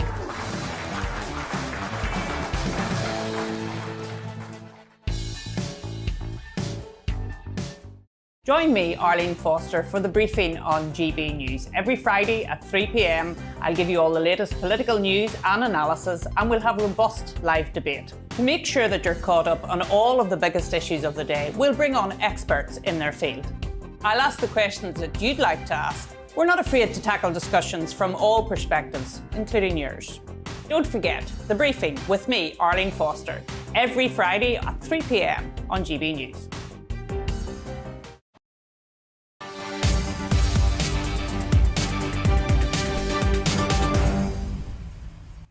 Welcome back to GB News Live. Now, let's update you on the state of play in the United States, where the Democrats are celebrating the fact they've regained control of the Senate, the upper house in Washington, a significant victory for President Biden, because the Republicans have underperformed in the key battlegrounds throughout these mid-term elections. However, the House of Representatives, the lower house, still undecided, although Republicans do currently have the lead in the number of seats. Well, joining us now on the show, Dr. Colin Provost, Associate Professor of Public Policy at University College London, UCL. Colin, thanks for joining us once more. I'm just wondering who's it's taken more by surprise, the Democrats or the Republicans? Probably both. Probably both, I would say. Republicans clearly thought they would do much better going into last week's election.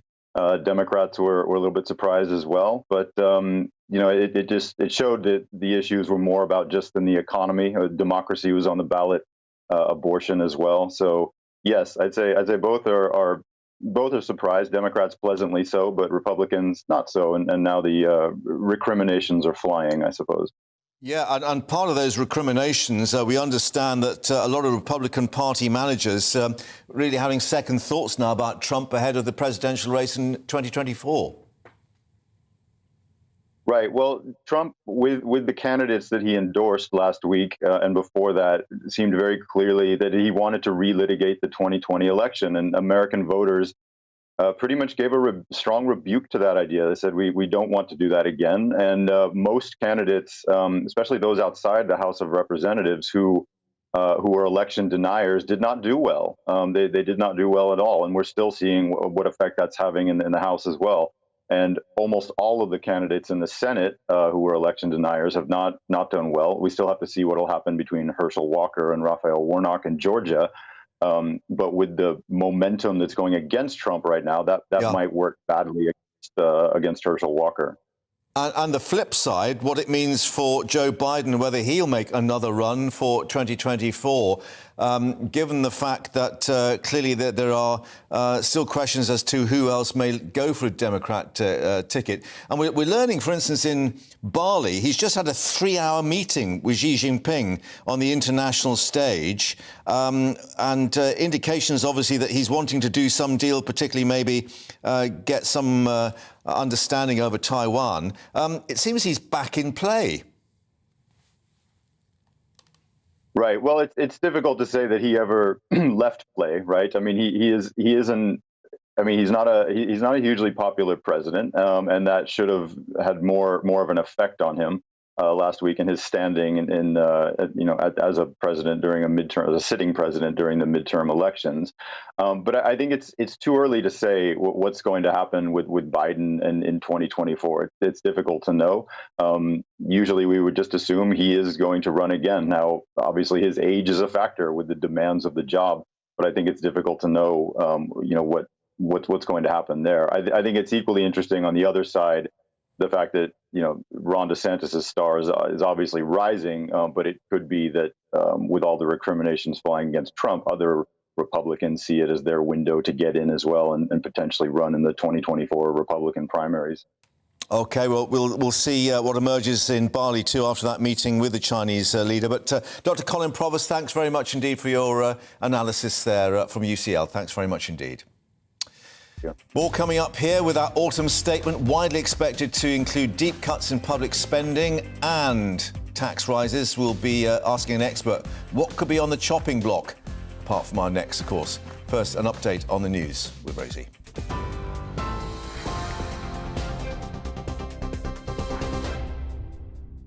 A very good morning. 1:32. I'm Rosie Wright, keeping you up to date. The UK and France have signed an historic agreement to tackle the migrant crisis. A quick warning, the video we're about to show you contains flash photography. So British staff will be working in French border control rooms for the first time, and the number of officers patrolling beaches will be boosted by 40%. The new deal's designed to stop people crossing the Channel illegally. Over 41,000 asylum seekers have made the journey so far this year. The Home Secretary, Suella Braverman, says the deal, worth up to £63 million to France, will benefit both countries. We take a multi-dimensional approach. There's no single answer. There's no quick fix. There's no silver bullet. Our cooperation and collaboration with the French on the Channel, on the UK coastline, on the French coastline, is absolutely integral to ensuring that there is a robust barrier preventing people disembarking from the French beaches in the first place. The Labour leader, Sir Keir Starmer, says it's a step in the right direction, but more needs to be done. We need the National Crime Agency working upstream to tackle the people smuggling in the first place. And we desperately need much better processing of applications here. Of all the people that arrived by small boats in 2021, only 4% have been processed by this government. So a small step in the right direction, but a much bigger challenge that the government still isn't gripping. The Prime Minister will call on world leaders to work together to fix global economic instabilities at the G20 summit. Rishi Sunak was greeted by Indonesian dancers as he arrived in Bali for the conference. Ahead of the visit, he said Thursday's autumn budget will put the UK's public finances on a sustainable trajectory. The King is 74 today, his first birthday as monarch.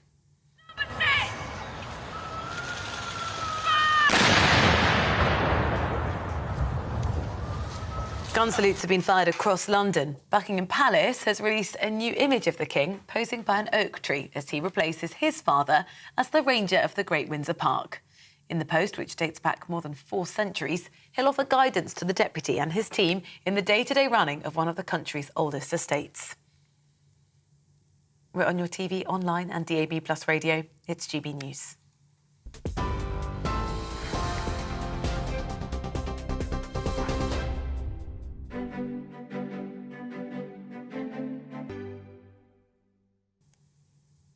Here's a quick snapshot of today's markets. The pound will buy you $1.1785 and €1.1418.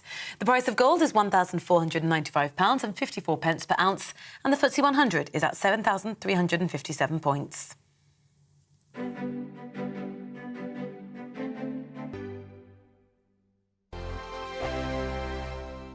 My name's Tom Harwood, and join me 9:30 a.m. every weekday for The Briefing, your one-stop shop for everything you need to know about what's going on in politics today. I wonder if this is a deal that might need to be like the biscuits in this factory, twice baked. Is there not an opportunity here to win out against the extremes? Tom Harwood, GB News. What are you going to do about it? Things should have been done differently, and they certainly are being done differently. Don't miss it. The Briefing with me, Tom Harwood, 9:30 Monday to Friday on GB News.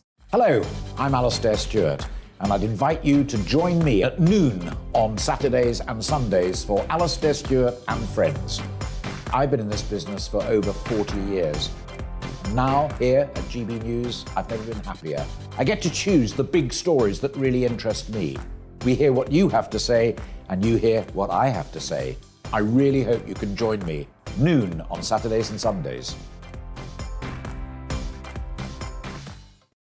I'm Mark Dolan. Join me at 11 on GB News for Headliners, in which I'll be joined by 2 of the UK's top comedians discussing tomorrow's papers. If it's an important story, we'll cover it, but we'll have some fun along the way. Headliners, the late-night paper review that won't send you to sleep like the others will. 7 nights a week at 11 p.m. on GB News.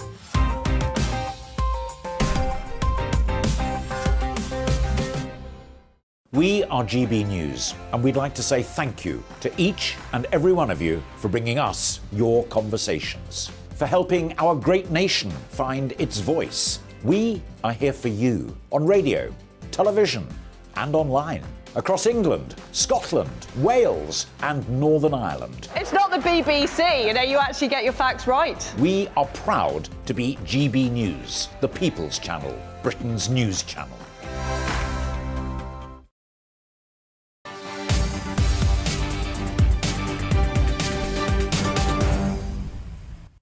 And welcome back to GB News Live with me, Mark Longhurst. Now, the government may be facing a potential backbench rebellion from those MPs angry at Jeremy Hunt's warning that we'd be paying higher taxes, all of us, from Thursday onwards, or at least announcing on Thursday. The Chancellor claiming that the richest will bear the brunt of the tax rises expected to be announced. But spending cuts predicted too, with public services, including the NHS, expected not to get any major increased funding. The Prime Minister, Rishi Sunak, saying the Chancellor had no choice but to deliver on the expectations of the international markets that will put Britain's finances back on a sustainable path, as he said, following that disastrous mini-budget back in September. Well, we're joined now by Ian Begg, Professor at the European Institute at London School of Economics. Ian, thank you for joining us. Is this the name of the game, keeping the markets happy rather than your backbenchers? It's partly about keeping the markets happy, but keeping the markets happy is also about lowering the cost of public debt. Because the markets are happy, the burden of interest payments goes down. So it's that as well as trying to mollify the backbenchers. Yeah, I'm looking at the latest figures and this so-called black hole that people keep talking about. I think the OBR forecast on the public borrowing debt could be some 70 billion more than expected. I mean, it really looks as if the public finances are in a dire strait. I doubt it's as much as 70 billion more than expected, but that depends on what you mean by expected. Their previous pronouncements date from last year, so they're not that useful in working out what's happened as a result of the war in Ukraine. It's certainly going to be bigger. The fact that Liz Truss and Kwasi Kwarteng didn't go to the OBR to get an opinion was clearly a big mistake, because that's going to cost the country money on its own. Yeah. But maybe more like 50 billion rather than 70. And given all this, given the fact that we are probably heading for a recession, looking at the latest statistics, given that we've got an interest rate rise on the way again, probably from the Bank of England, are they doing the right thing, or could they be pressing on that brake pedal a little too hard? It's possible they will be pressing the brake pedal a little too hard, but that will depend on quite how both the cuts and the proposed tax increases are structured. One thing the government has the capacity to do is to say it will be a cut, but not tomorrow, but next year or the year after, or a tax increase coming later in the system. How that backloading or front-loading is structured will be critical to the impact on the economy's health. It's a medium term against the short term. Yeah, and just to sort of explain to people what might be happening on Thursday, is it that we might not notice the higher taxes, in that it's going to be a stealth system, if you like, with the thresholds not being increased? So you will be paying more over the coming years. It's just that you won't notice it in terms of your headline income tax rate, for instance. Yeah, the stealth tax notion is one in which the bands for 20% tax and 40% tax are not going to change, and that means that more people slip from paying no tax into 20% or from paying 20% into 40%, and then the privileged few will slip into the 45% band that's kicks in at present at 150,000.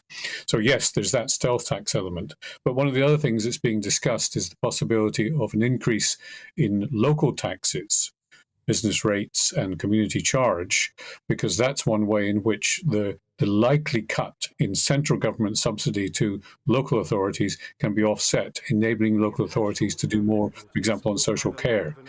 That's most likely explanation for Jeremy Hunt's statement that everybody will pay more tax, because it will hit at local level rather than national level. Right, so the council tax could go up, and therefore those with the bigger houses or the broader shoulders, as he said, could be bearing more of the brunt of that. Yes, there will be many an old dear in her large house who will say, yes, I don't have broad shoulders, I just happen to have a big house. I don't have cash flow. So there is an anomaly potentially there. Yeah, everyone's shoulders drooping with the prospect of what we're going to learn on Thursday. Ian Begg, thanks very much indeed, Professor Begg, for updating us on that. Thanks for your time. And, of course, we'll have a major show on Thursday for you, going through all those numbers and the various issues on spending cuts. Now, we've been talking about the migrant deal, of course, this morning. Labour leader Sir Keir Starmer giving this reaction to say the government's new agreement with France to tackle those small boat crossings is a small step in the right direction. This is what he had to say a little earlier. Look, I think most people will look at this and say, look, there's more taxpayers' cash now being spent on a problem of the government's making. This has been going on a very, very long time, and the Home Secretary has said that the asylum system is broken. She's right about that. They broke it. So, yes, this is a step in the right direction, but there's so much more that needs to be done. We need the National Crime Agency working upstream to tackle the people smuggling in the first place, and we desperately need much better processing of applications here. I think most people watching this have been pretty shocked to learn that of all the people that arrived by small boats in 2021, only 4% have been processed by this government. So a small step in the right direction, but a much bigger challenge that the government still isn't gripping. Does Labour really have a plan then to do things differently, turn this around? I think the most important thing is to have the upstream work with the National Crime Agency working across borders. When I was Director of Public Prosecutions, we worked on these cross-border operations upstream where people are human trafficking, but also the desperate state of the Home Office and the government's response to processing applications. The government has broken the system. It's only processing 4% of those that arrived by small boats in 2021. I think most people would be really, really shocked to hear that, and would say to the government, for heaven's sake, just get a grip. Sir Keir Starmer giving us his reaction to that new migrant deal with France. Now, we were just discussing with Professor Begg Thursday's budget, the autumn statement. As the Chancellor ponders, indeed, where to make the spending cuts. Demand for the use of a clothing bank in West Yorkshire has trebled because of the rising cost of living. The clothing bank, based at a shed at Brotherton, supplying much-needed clothing for local communities. But the founders have gone from providing just 1,000 care packages a year from when they first began in 2019 to more than 4,000 this year. The highest demand coming from low-paid families who can't afford essentials such as shoes but are ineligible for benefits. Our reporter Anna Riley has more for us. Helping to put clothes on the backs of those in need right across the UK. This West Yorkshire clothing bank delivers bags filled with coats, trousers, tops, socks and more. And in the cost of living crisis, demand for their services has trebled, with low-paid workers accessing the charity the most. It's the present climate, increase in fuel prices, increase in everyday living, and people just can't afford it. They're just, after paying everyday bills, they've not got anything left. And, clothing is so important. We help a vast range of people, and just to have some dignity and be able to go out into your community, which a lot of them are cut off because they've only got the uniform to wear or they haven't got the clothes to go out in. So clothing's not just material, it affects everything. Sally fears the charity won't be able to help everyone struggling with increased living costs. If we carry on the way we are with the country, then demand is going to be that, we won't be able to cope with it. We're maybe quite unique in the way that we will take referrals from anybody if they're in need. Our goal would be that we weren't needed, but as it is, I can only see it getting worse. And people in the community appreciate how vital services like this are. Brilliant, but they shouldn't have to be there. Government should be helping these people. They're in dire need. We've cut down on everything we've had to do. It's very important for everybody to pull together. We're all in the same boat. No, I've had to use food banks myself recently. I've had to get a few bits and that, yeah. I've been a good thing, yeah. Handing down items from one person to another. Generosity's what's getting this charity by. Anna Riley, GB News, West Yorkshire.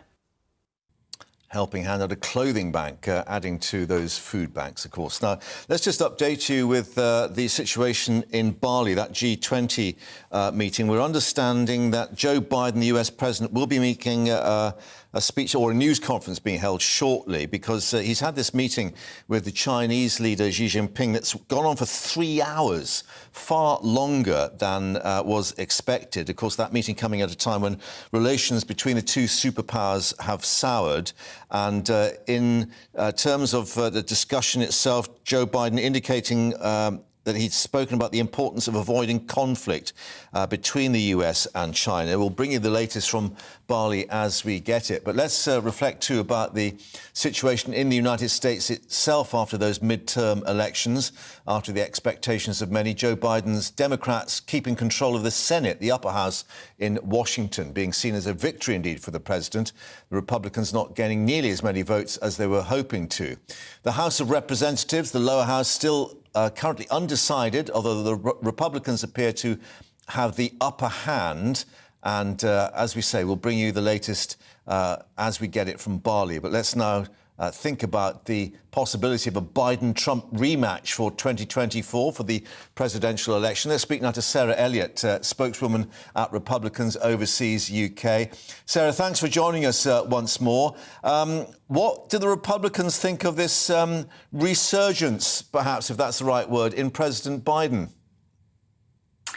Well, I think that we're all a bit shocked because it's all bucking historic trends. But I think it's been a wake-up to Republicans to realize that we've allowed our opponent to define who we are as Republicans, and that is a threat to democracy, or that we're all Trump supporters and we're all MAGA supporters, etc. And I think now Republicans realize we must capture the narrative. We must have a new messenger for our party. We have a great message, which was established by the Trump administration of 4 years of successful policies. But we need a new messenger. And I think we're all having a very self-reflective time right now. And it may be President Biden who makes America great again in terms of his position on the world stage now in Bali. We're being told this meeting with Xi Jinping went on for 3 hours, indicating that there may be some traction being gained here, especially over the issue of Taiwan and other thorny problems. Well, I sure hope so. I mean, I don't know how a president who stumbles upwards climbing stairs and can't find his way to the Oval Office is really going to intimidate or challenge Xi Jinping. But I hope he does as the leader of the free world. And 3 hours is a long time. And Taiwan is also a very special country in and of itself. And it's a great ally of ours. It's also a great producer of semiconductor chips, which are very important for all of our technology. So it's an important meeting, and I'm very interested to hear what comes from it. Well, indeed, we're hoping to hear from President Biden shortly. But let's reflect on the Republicans now and what happens for 2024. Increasing number of reports suggesting that the Republican senior party officials are rethinking the position about Donald Trump and whether to go with DeSantis for the official candidacy for 2024. Well, I don't think it's much of a tough decision at all. I think it's pretty clear. I mean, a guy who can win a swing state by 20 points, he improved his own record from 4 years before by 19. He did better with Hispanics than Donald Trump. He did better with rural voters and non-educated white voters better than Donald Trump. He brought together Democrats and independents, and he had a very conservative agenda the entire time.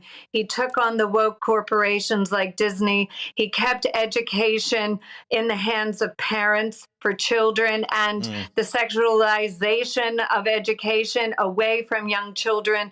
And he also kept the state open during COVID. And he followed the science, really, and he decided lockdowns would not be good for children. Neither would vaccine mandates be good for freedom and for the people. And look how much Florida has flourished under his leadership. Yeah, and I think the YouGov poll that's come out is showing Republican voters going 41% for DeSantis, only 39% for Trump. But what would it mean for politics if DeSantis is actually going to become the new Republican darling of the right? I mean, is this going to change politics? Will it become more collegiate than what we've seen?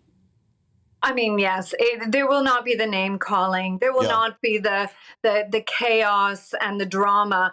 But what you'll see is a populist Republican Party. Donald Trump did fundamentally change the Republican Party. It's no longer the country club Republicans. We are a working class, populist group of people now. It's all about the working man and taking on the big companies that either try to censor the conservative message or the everyday Joe, or just, let's break down all the regulations that keep our gas and energy too expensive, and let's fight inflation with supply side economics. It will be much more down that path, which Donald Trump made successful when he was president. It's just time for a new guy. Listen, politics is a team sport, and it also only rewards winners. And if you cannot win, you're kicked out, basically. And he's lost us the House and the Senate for 2 cycles in a row. And it's time to go now. And listen, there's a lot of appreciation for what he's done. But we just, as a country, need to move on. He stirs up too much animosity with independents. The Republicans lost the independent vote in the midterms. Yeah. But actually, funny enough, we're going to win the popular vote in the House of Representatives by a few percentage points. And that's because we did get our people out to vote. but the independents went to the Democrats. The House will be controlled by the Republicans, it looks like, but only by a very slim majority of about 4 seats, which, by the way, we can probably thank Ron DeSantis for, because he redistricted his state to get those 4 extra seats. So, I think the future has moved on from Trump. It's just up to Trump whether he can accept that. Yeah. But we will find that the donor community, as well as MAGA supporters and more moderate Republicans, will come back under the umbrella and back together much more unified for 2024. OK, so Trump off the team and back in the locker room. We'll see how he takes it. Sarah, thank you very much for joining us once more from Republicans Overseas UK. Thank you very much. Well, let's just show you the pictures in Bali, because, as I said, we are expecting this news conference with Joe Biden, the US president. He has been meeting the Chinese leader Xi Jinping for some 3 hours, we're being told. In his opening remarks a little earlier, President Biden speaking of the importance of avoiding conflict between the US and China. And, of course, Taiwan is the main point of issue. But many of the G20 leaders there in Indonesia also wanting to speak to Joe Biden, including, of course, Rishi Sunak, our Prime Minister. But Joe Biden saying that the two leaders would be laying out what each of our red lines would be over Taiwan. So we'll see what's emerged from those talks. That news conference due shortly. We'll have it live for you here on GB News Live. But let's get an update on the weather here now. Hello again, I'm Aidan McGivern from the Met Office. It's been a misty, murky start for many, but the fog now clearing and leaving a lot of cloud behind with some rain. A weak weather front is crossing the country from the west. That's brought some splashes of rain to western areas, the southwest of England, Wales, Western Scotland, Northern Ireland earlier in the day. It is edging its way eastwards. It's not bringing a great deal of wet weather, but it will continue to bring some light to moderate outbreaks of rain to western and then eventually central Scotland into parts of mid-Wales and then moving into parts of central southern England. Ahead of that, we've still got a lot of cloud, still got some low cloud covering some higher parts, so fairly gloomy out there. Not as mild as it has been, but still temperatures above average, 15 Celsius in London. Fresher air coming into Northern Ireland, 12 to 13 here, with some sunshine later in the day. And that clear slot transfers east overnight, but rain and strong winds return to Northern Ireland, Wales and the southwest. And this area of rain is heavier, it's more intense. There'll be some lively weather coming through overnight across western parts of the UK, that's for sure. But with all of that weather coming in from the west, it's going to be a mild night and an unsettled start to Tuesday for most. We've got this heavy and persistent rain. We've got this strong wind coming up from the south as well. The rain clears the west again, returning to sunshine for Northern Ireland, parts of Wales and the southwest for a time, but further showers and some longer spells of rain arrive here, whilst the more persistent wet weather ends up across eastern Scotland and northern England by the afternoon. A cooler day, 11 to 14 for most. And it's going to turn increasingly windy. The wind coming in from the southwest will be particularly strong around parts of Wales and the southwest of England later on Tuesday, bringing a lot of showers in from the southwest as well, whilst the more persistent rain edges to the northeast of Scotland. The weather stays highly changeable for the second half of this week. Heavy rain, longer spells of wet weather and strong winds.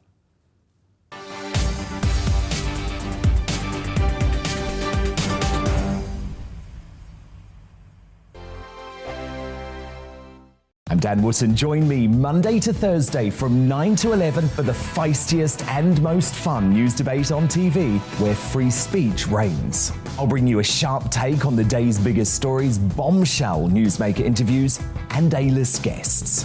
And I guarantee you, no spin, no bias, no censorship, and no reason to go to bed. That's Dan Wootton tonight, Monday to Thursdays from 9 on GB News.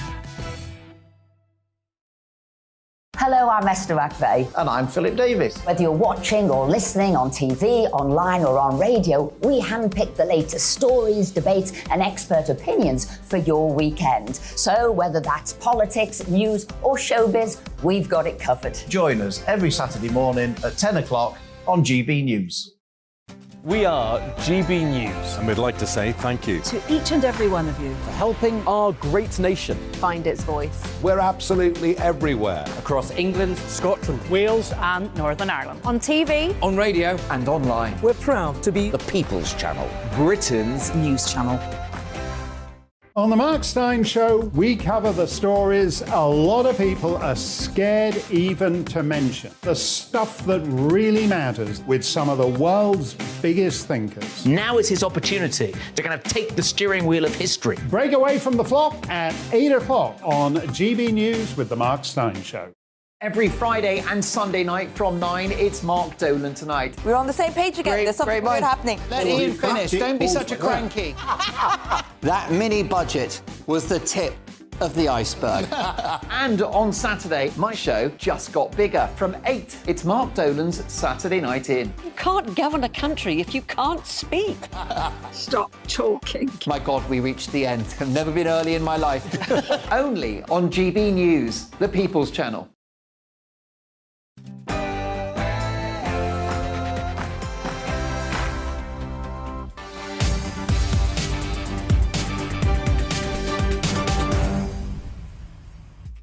You're watching GB News Live with me, Mark Longhurst, and here's what's coming up this hour. The Prime Minister in Bali attending that meeting of the G20 group of world leaders and all the problems they're facing. Joe Biden is also there, the US President. Vladimir Putin isn't, but GB News is. We'll be getting the latest from our political editor, Darren McCaffrey, live from the summit. Also, the deal to stem the flow of migrants across the English Channel agreed between the UK and France. But after many words over many years, will it actually work? Our home editor, Mark White, live at a hotel housing migrants in Maidenhead to bring us the latest. And King Charles celebrating a bittersweet birthday, his first as monarch and the first since he lost his beloved mother, Queen Elizabeth. At the age of 74, this is the official portrait being released. Let's get an update now on the latest news headlines with Rosie.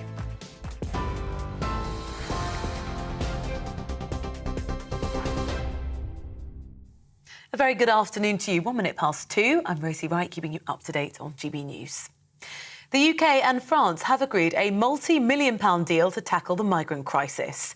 Now, a brief warning, the video we're going to show you does contain some flash photography. The Home Secretary, Suella Braverman, signed the historic agreement. It's going to see a 40% boost in beach patrols, as well as British staff working in French border control rooms. The new deal's designed to stop people crossing the Channel illegally. Over 41,000 asylum seekers have made the journey so far this year. Speaking in Bali ahead of the G20 summit, the Prime Minister, Rishi Sunak, says solving the migrant crisis is one of his top priorities. I'm confident that we can get the numbers down, but I also want to be honest with people that it isn't a single thing that will magically solve this. We can't do it overnight, but people should be absolutely reassured that this is a top priority for me. I'm gripping it, and as I've said, in the time that I've been Prime Minister, you're already starting to see some progress with this deal with the French, but that's just a start. There's lots more that we need to do. More migrants have arrived in the UK since the new deal was signed. GB News has learnt a dinghy carrying 10 people landed on St Margaret's Bay in Kent this morning, with those on board fleeing as soon as they reached the beach. It's understood 3 of them have been detained. Police and Border Force officials are still searching the area for those who managed to get away. The Prime Minister is going to urge world leaders to work together to fix global economic instabilities when he addresses the G20. Rishi Sunak was greeted by Indonesian dancers as he arrived in Bali for the conference. Ahead of the visit, he said Thursday's autumn budget would put the UK's public finances on a sustainable trajectory. It's after the Chancellor warned that everyone will need to pay a bit more tax to balance the books. Labour leader Sir Keir Starmer says the government needs to grow the economy. The starting place is, I think, the emotion that many people will feel going into this autumn statement. Here's the government saying, you know, tough choices, but it's tough choices for people who are being asked to mop up the mess that the government has made of the economy, you know, billions of pounds because of their mismanagement of the economy. So it's all very well saying, well, you'll all have to pay more, but I think a lot of people will be saying, well, you made the mess in the first place. The family of a British-Egyptian writer and activist who's been on hunger strike claim they've heard from him to say he's alive in prison. Alaa Abdel Fattah has been restricting food and water for the past 6 months in a protest at the way Egyptian authorities have treated him. In a tweet, his sister says they have got I'm really sorry. We'll bring you the details of what his sister has said shortly. Let's go live, though, now to Bali, where President Joe Biden is holding was the his strength news and conference. resilience of the American democracy, and we saw it in action. And the American people proved once again that democracy is who we are. There was a strong rejection of election deniers at every level, from those seeking to lead our states and those seeking to serve in Congress, and also those seeking to oversee the elections. And there was a strong rejection of political violence and voter intimidation. There was an emphatic statement that in America, the will of the people prevails. I've traveled this week, and it's been clear just how closely the world and our allies and our competitors as well have been following our elections at home. Excuse me, I have a little cold. And what these elections showed is that there's a deep and unwavering commitment in America to preserving and protecting and defending democracy. Now, let me speak briefly about our agenda over the past few days in Egypt and in Cambodia and here in Indonesia. In this moment of great global challenges, from global inflation to the climate crisis to Russia's brutal war against Ukraine, we're bringing together the broadest possible coalition of partners to deliver results.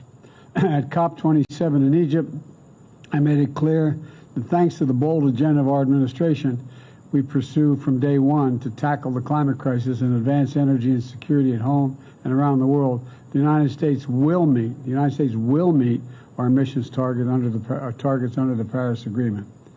And we're going to keep working with our partners to support the most vulnerable countries in building resilience to climate impacts and to align global ambition with the 1.5 degrees Celsius goal while supercharging our clean energy transition. At the U.S.-ASEAN Summit and East Asia Summit, I laid out a commitment to working with our partners in the Indo-Pacific to ensure a future that's vital to this region, that's free and open and prosperous as well as secure.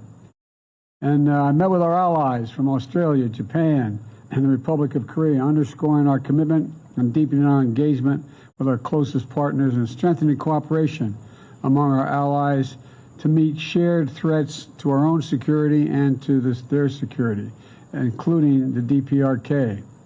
And let me meet, I just met in person with Xi Jinping of the People's Republic of China. We had, we had an open and candid conversation about our intentions and our priorities. It was clear, he was clear and I was clear, that we'll defend American interests and values, promote universal human rights, and stand up for the international order and work in lockstep with our allies and partners. We're going to compete vigorously, but I'm not looking for conflict. I'm looking to manage this competition responsibly.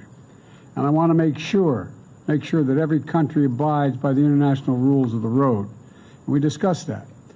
The One China policy, our One China policy has not changed, We oppose unilateral change in the status quo by either side, and we're committed to maintaining the peace and stability in the Taiwan Straits.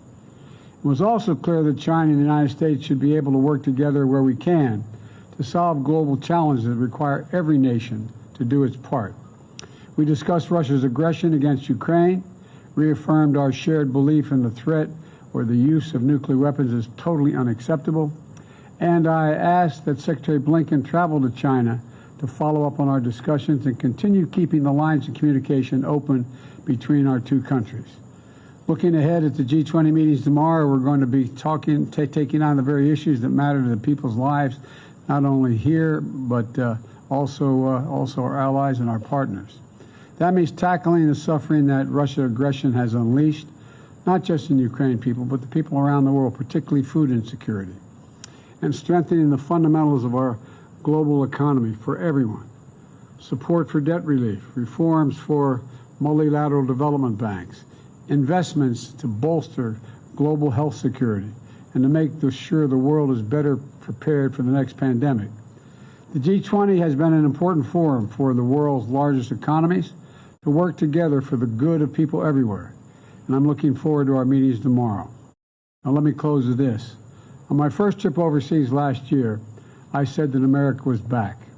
Back at home, back at the table, and back to leading the world. In the year and a half that's followed, we've shown exactly what that means. America is keeping its commitments. America is investing in our strength at home. America is working alongside our allies and partners to deliver real, meaningful progress around the world. And at this critical moment, no nation is better positioned to help build the future we want than the United States of America. Now, I'm happy to take questions, and I'm told there are going to be 4 questioners, but I'm not going to do 10 questions from each questioner. All right? Let's make that clear at the outset here. And Ken Thomas, Wall Street Journal. That's President Biden about to take questions at the G20 summit in Bali, but indicating that he had this meeting with the Chinese leader Xi Jinping. It went on for 3 hours, much longer than expected, and indicating that they opposed any unilateral action, particularly talking about the Taiwan Straits. Stability was and peace was the essential element there. He said that they would compete vigorously on the world stage, but not in terms of conflict. He had an open conversation, he said, with the Chinese premier.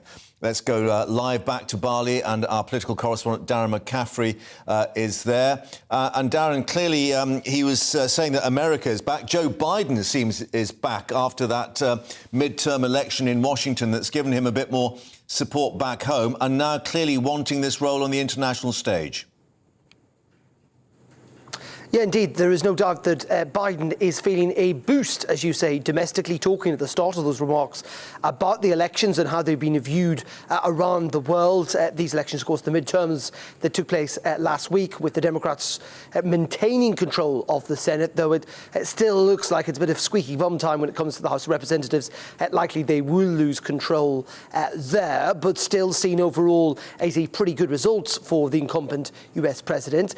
But you're right, he's been to COP. He's now at the G20 here in Indonesia, and it is significant that he met Xi Jinping, not least of all for 3 hours, and there is some common ground with a pretty defiant message essentially aimed at Russia about the use of nuclear weapons in any conflict. And while there are disagreements undoubtedly on Taiwan, Joe Biden reiterating that the US position has not changed on all of this, that Mark, they are prepared to essentially want to see no action taken against Taiwan unless that island nation wants it to happen. So yes, you're right, a pretty confident Joe Biden there, and he's going to remain here for the next couple of days as the G20 meets. Not to say there are lots of challenges around the world, but it's pretty clear after a quite difficult year for the US president, he feels that he, and he would suggest the United States, are back on good form. We had Rishi Sunak saying he hoped too for a meeting with the Chinese Premier Xi Jinping, although nothing official has been slated as yet. And taking the time and trouble to reiterate that Russia really was an international pariah now, and clearly they're wanting to change the focus internationally, if there is going to be this new Cold War, as many have said, away from the Russian domination of the political scene. Yeah, so I travelled over with the Prime Minister on his plane, 17-hour flight. We had a good chance actually to speak to him several times about lots and lots of different issues, not least of all, as you say, what's going on the international stage. You're right, he was suggesting that actually President Putin, rather than Foreign Minister Lavrov, should be here in Bali to face the music, to face the criticism, he would say, of his peers across the G20 who feel that this war in Ukraine is not only unjust, but is wrong, and that President Putin should bring it to an end. That's clearly not happening. Foreign Minister Lavrov is here instead, and there will be a chance for world leaders to make their, I think, their ideas and their views very clear to the Foreign Minister on that. But yes, the G20 is not like the G7 in many regards, though. Of course, the G7 was the G8 before they kicked Russia out after the annexation of Crimea. That will not happen. It's a different sort of club at the G20, and there are people in this non-aligned club, if you like, with China, India and others, saying they're not willing to take sides in all of this. But in the end, Rishi Sunak still views this as a pretty good platform in which to confront, he would say, Russia about their actions in Ukraine, and to try and get the world to deal with many of the consequences of that war, whether it comes to food security or indeed energy security too. Yeah, and where are we with the meeting with Russia? Because we had these reports that Lavrov was taken to hospital suffering from a heart problem, that coming from the Indonesian authorities, and then the Russians coming out saying it was fake news. Yeah, really odd, all of this. As you say, while we were on the plane, in the air, we got these notifications, I think originally reported by the Associated Press news agency in the United States, citing those Indonesian officials that Mr. Lavrov had been taken to hospital here in Bali with heart complications after he arrived here. Of course, he is representing President Putin, who's decided not to come. However, that has all been denied by the Kremlin. They've branded it as fake news. And in all honesty, Mark, we're not entirely sure where the truth lies. It seems rather odd that the Indonesians would suggest this had happened if it hadn't. The Russians have issued some pictures, some moving pictures of Mr. Lavrov appearing to go through documents, sat on a balcony in his hotel, saying that there are no problems here. It does really remain a mystery. We're not entirely sure what was behind it, where the truth lies. But as I say, it does seem a rather odd thing for the Indonesians to suggest if it wasn't true at all. Okay, well, we'll see. As you say, he's by the pool at his hotel in terms of those pictures. We'll see if he turns up at the summit and how he looks then. Darren, for the moment in Bali, thanks for joining us and updating us live there from the G20. Now, the Chancellor here putting the finishing touches to the government's second financial package in under 2 months. On Thursday, Jeremy Hunt unveiling the autumn statement, a budget indeed in all but name.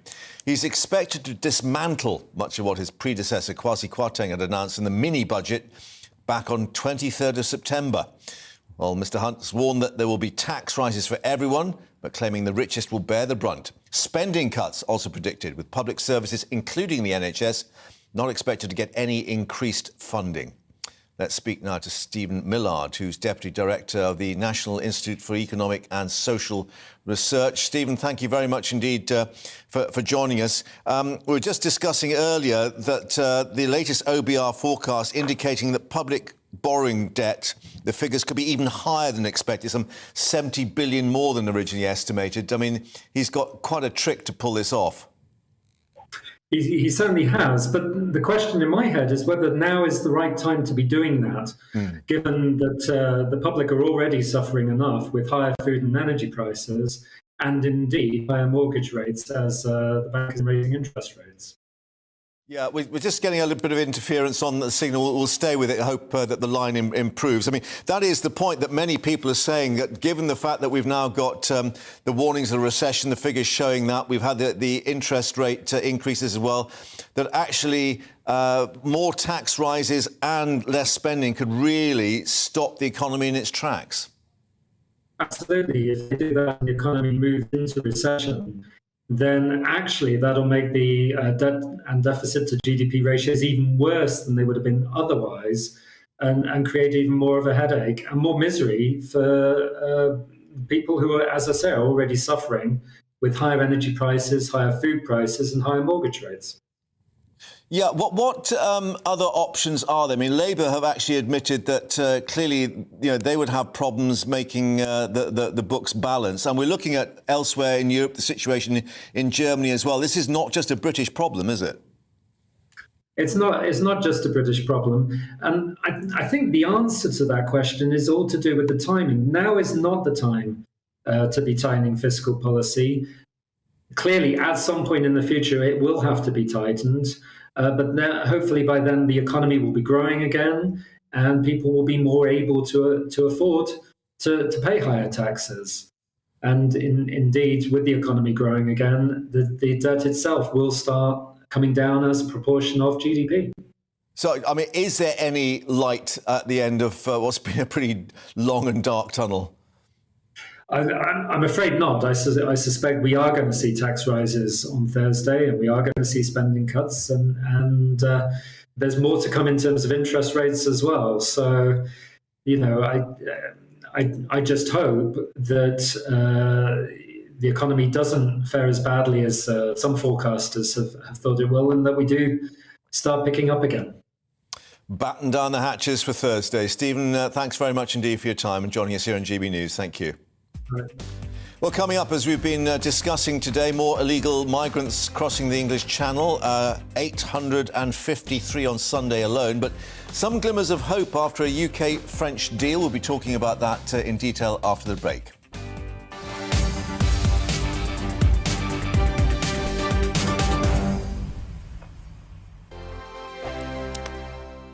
Hello there, it's Eamon Holmes here from Breakfast on GB News. We're not just on your television and your screens, you know. We're on DAB plus digital radio, so you can listen to your favourite shows on the move. If you've not yet listened to GB News Radio, it's very simple. We're on your radio player and TuneIn apps, on your smart speaker, phone or tablet, or online at gbnews.uk. Take us with you wherever you go. GB News Radio. You never have to miss a moment of the People's Channel. Hi there, it's Stephen and Anne. At breakfast from 6 a.m, you'll always be caught up with everything you need to know, the latest headlines, opinions and debates. We'll bring you the good news and the bad, but most of all, we're here for you. Remember, send in your views and let us know what you would like us to talk about. That's because we're your news channel. And every morning at 6 a.m, it's breakfast on GB News. Join me, Arlene Foster, for the briefing on GB News. Every Friday at 3 p.m, I'll give you all the latest political news and analysis, and we'll have robust live debate. To make sure that you're caught up on all of the biggest issues of the day, we'll bring on experts in their field. I'll ask the questions that you'd like to ask. We're not afraid to tackle discussions from all perspectives, including yours. Don't forget, the briefing with me, Arlene Foster, every Friday at 3 p.m. on GB News. Hello, I'm Alastair Stewart, and I'd invite you to join me at noon on Saturdays and Sundays for Alastair Stewart and Friends. I've been in this business for over 40 years. Now, here at GB News, I've never been happier. I get to choose the big stories that really interest me. We hear what you have to say, and you hear what I have to say. I really hope you can join me, noon on Saturdays and Sundays.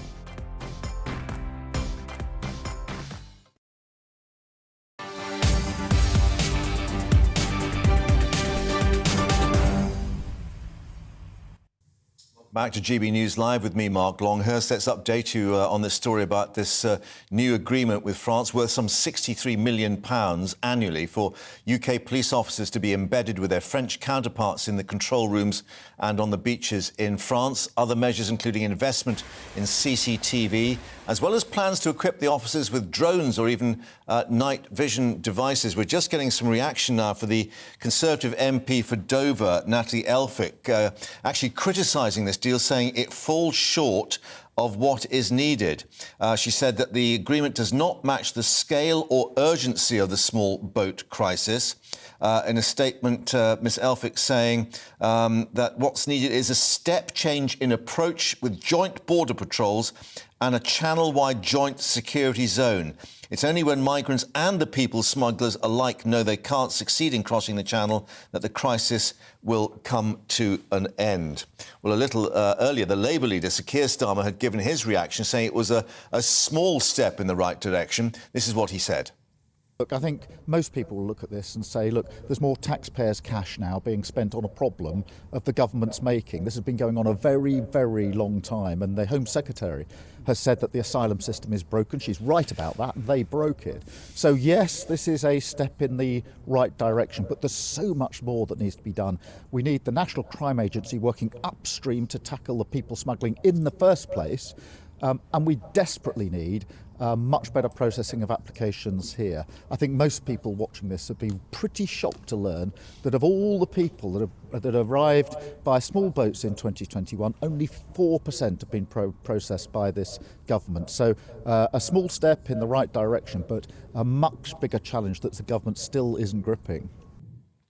Sir Keir Starmer, the Labour leader, giving his reaction to that statement to us here on GB News. Let's get more analysis now with our Home and Security editor, Mark White, who's joining us outside one of those hotels that's actually housing migrants at Maidenhead. Mark, I don't know if you heard, I was just updating people with this reaction from Natalie Elphicke, the Conservative MP for Dover, saying that this agreement did not match the scale or urgency of the crisis, calling for a step change in approach, she said, with joint border patrols and a channel-wide joint security zone.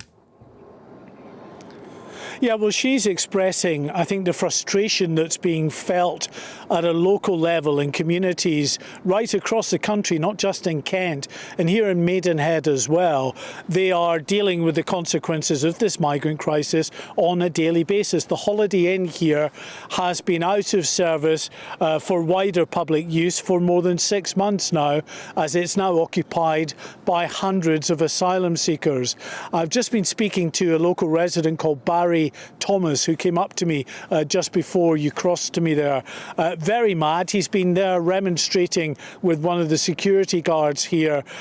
He's very angry. He's got a house just down the road here, and he says it's a blight on the community. He told me about one incident in which he says asylum seekers, migrants, are going mob-handed to the local filling station, which is just about 50 yards from where I am, 15 at a time, going in there, stealing lots of the sort of goods, sweets and crisps and things like that in the filling station, and nothing that the attendants in the filling station can do because there's so many of them. They say they're not getting an adequate response from the police. So some real concerns, not just about the fact the hotel has been taken out of use, but the fact that lots of these young men mainly are hanging about with nothing to do, and in some cases getting up to no good. I also spoke to another man, Douglas Watts, a local cab driver who used to do lots of business with this hotel. Not anymore, he told me. Douglas, tell us, you've noticed the way it's been impacting your businesses. It's a massive impact. I have many customers coming from Scotland and Ireland. They can't use the hotel. So yeah, it's a massive. They don't come down, travel so much no more because they have to go to a hotel in either Windsor, which is more expensive, or go to the Crown Plaza in Marlow, which is out the way. And you've not been told how long this hotel could be out of use for the wider public? No, we've not been told. I've asked questions to our councillors. I've asked Theresa May, and no one comes back with any questions or answers, should I say. And the more boats that keep coming, the greater the pressure on communities like Maidenhead. And today, hundreds more crossed. Our producer in Kent tells us at least 300 people have crossed in small boats, including one boat that made it to St Margaret's Beach between Dover and Deal. 10 people on board this boat. Our producer believes that they may have been Albanians. The 10 ran off. 3 were later apprehended by the authorities, but the other 7 have simply disappeared. No one knows as yet where they are. Figures, Mark, on Sunday, 853 coming across on the boats on Sunday. And Suella Braverman saying that part of these measures will be a new task force to address the recent rise in Albanians and organised crime groups. I mean, this is still being identified now as a particular problem. It is a very significant problem. There is no doubt about it. The latest figures from officials at the Home Office suggest that at least 60% of those who are crossing currently in small boats are from Albania, which is incredible when you consider that this is such a tiny Western Balkan nation, that so many people are coming from that country to the UK. And it is the belief of officials and indeed the Home Secretary that those coming from Albania have no real legitimate right to be in the UK, to claim asylum, that they are economic migrants, and actually significant numbers of them, from what we have been told by senior law enforcement officials, are coming to join the criminal trade in this country. The Albanian crime gangs controlling most of the cocaine trade in the south of the country. They've taken over most of the trade in cannabis, running the farms that the Vietnamese used to run.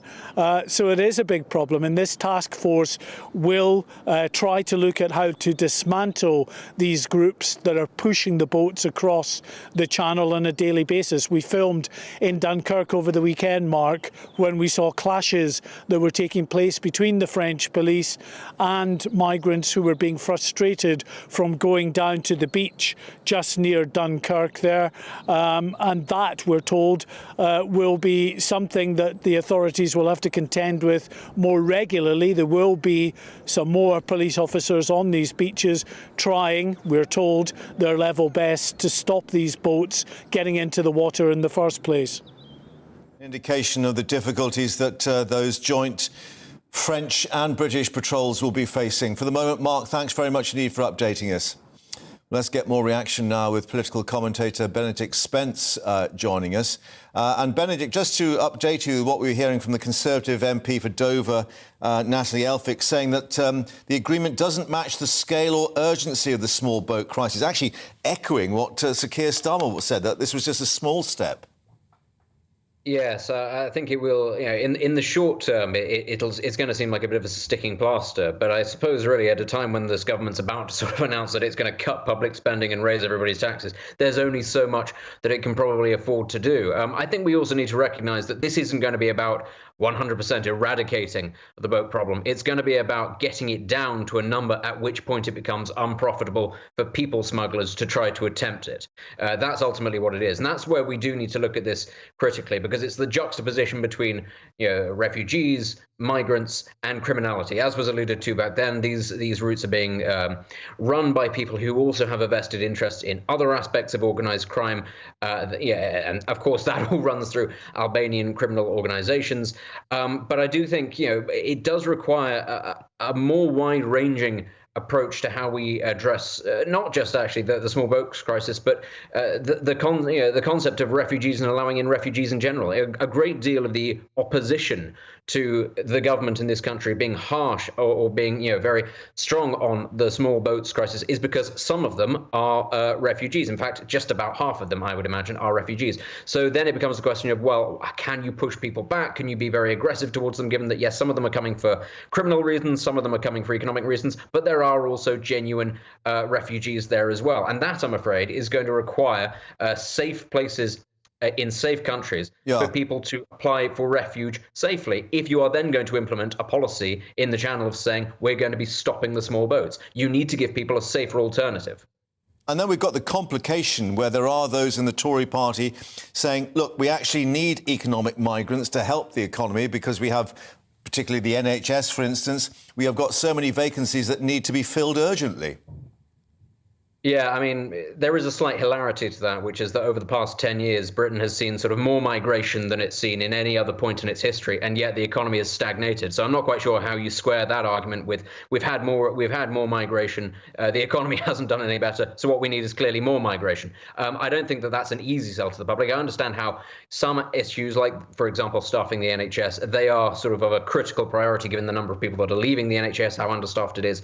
But broadly, I don't think that that's a good enough response. I don't think that's going to wash long term. I think many members of the public see through it. They also see through the idea that it necessarily makes people wealthier. If everybody is coming as a doctor or an engineer, then yeah, by all means. But that isn't the case. We all know that that's not the case. Just expanding the size of the economy doesn't make people wealthier. So I don't think that that's necessarily going to fly with people. Now, ultimately, we are going to see more economic migration. That is the position of this government. It was the position of Liz Truss's government and has been the position of multiple governments before. But I think the thing that sticks in people's craw is that people are crossing the channel illegally in order to do so. You can do these things legally. There are many millions of people who have come to this country perfectly legally to work and have made lives for themselves, have contributed. And I think that's what really irritates people, is this idea that just because you decide to come to this country, it doesn't matter what method you do, you're going to be allowed in anyway. Yeah, and a very thorny issue for the government, as is proving at the moment. Benedict, thanks very much indeed for your view and joining us here on GB News Live. Coming up, Thursday is approaching. The storm clouds are gathering. Public spending cuts expected. Tax rises for all. Deep joy. First, let's get an update on the news headlines with Rosie.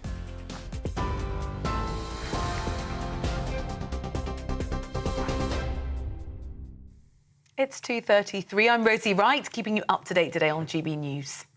The UK and France have agreed a multi-million-pound deal to tackle the migrant crisis. Now, a quick warning, the video we're about to show you contains flash photography. The Home Secretary, Suella Braverman, signed the historic agreement, which will see a 40% boost in beach patrols, as well as British staff working in French border control rooms. The new deal's designed to stop people crossing the channel illegally. Over 41,000 asylum seekers have made the journey so far this year. Speaking in Bali ahead of the G20 summit, the Prime Minister, Rishi Sunak, says solving the migrant crisis is one of his top priorities. I'm confident that we can get the numbers down, but I also want to be honest with people that it isn't a single thing that will magically solve this. We can't do it overnight, but people should be absolutely reassured that this is a top priority for me. I'm gripping it, and as I've said, in the time that I've been Prime Minister, you're already starting to see some progress with this deal with the French, but that's just the start. There's lots more that we need to do. The Prime Minister will also urge world leaders to work together to fix global economic instabilities when he addresses the G20. Rishi Sunak was greeted by Indonesian dancers as he arrived in Bali for the conference. Ahead of the visit, he said that Thursday's autumn budget will put the UK's public finances on a sustainable trajectory.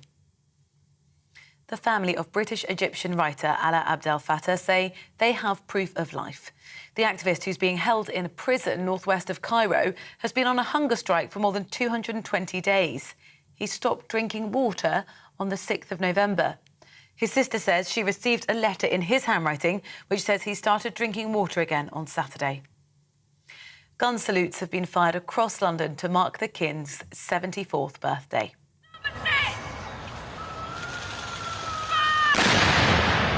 Buckingham Palace also released a new image of the King for the occasion, posing by an oak tree as he replaces his father as the Ranger of the Great Windsor Park. The position dates back more than 4 centuries. TV, online, DAB+ radio, this is GB News. Don't go anywhere. Mark will be back in a moment.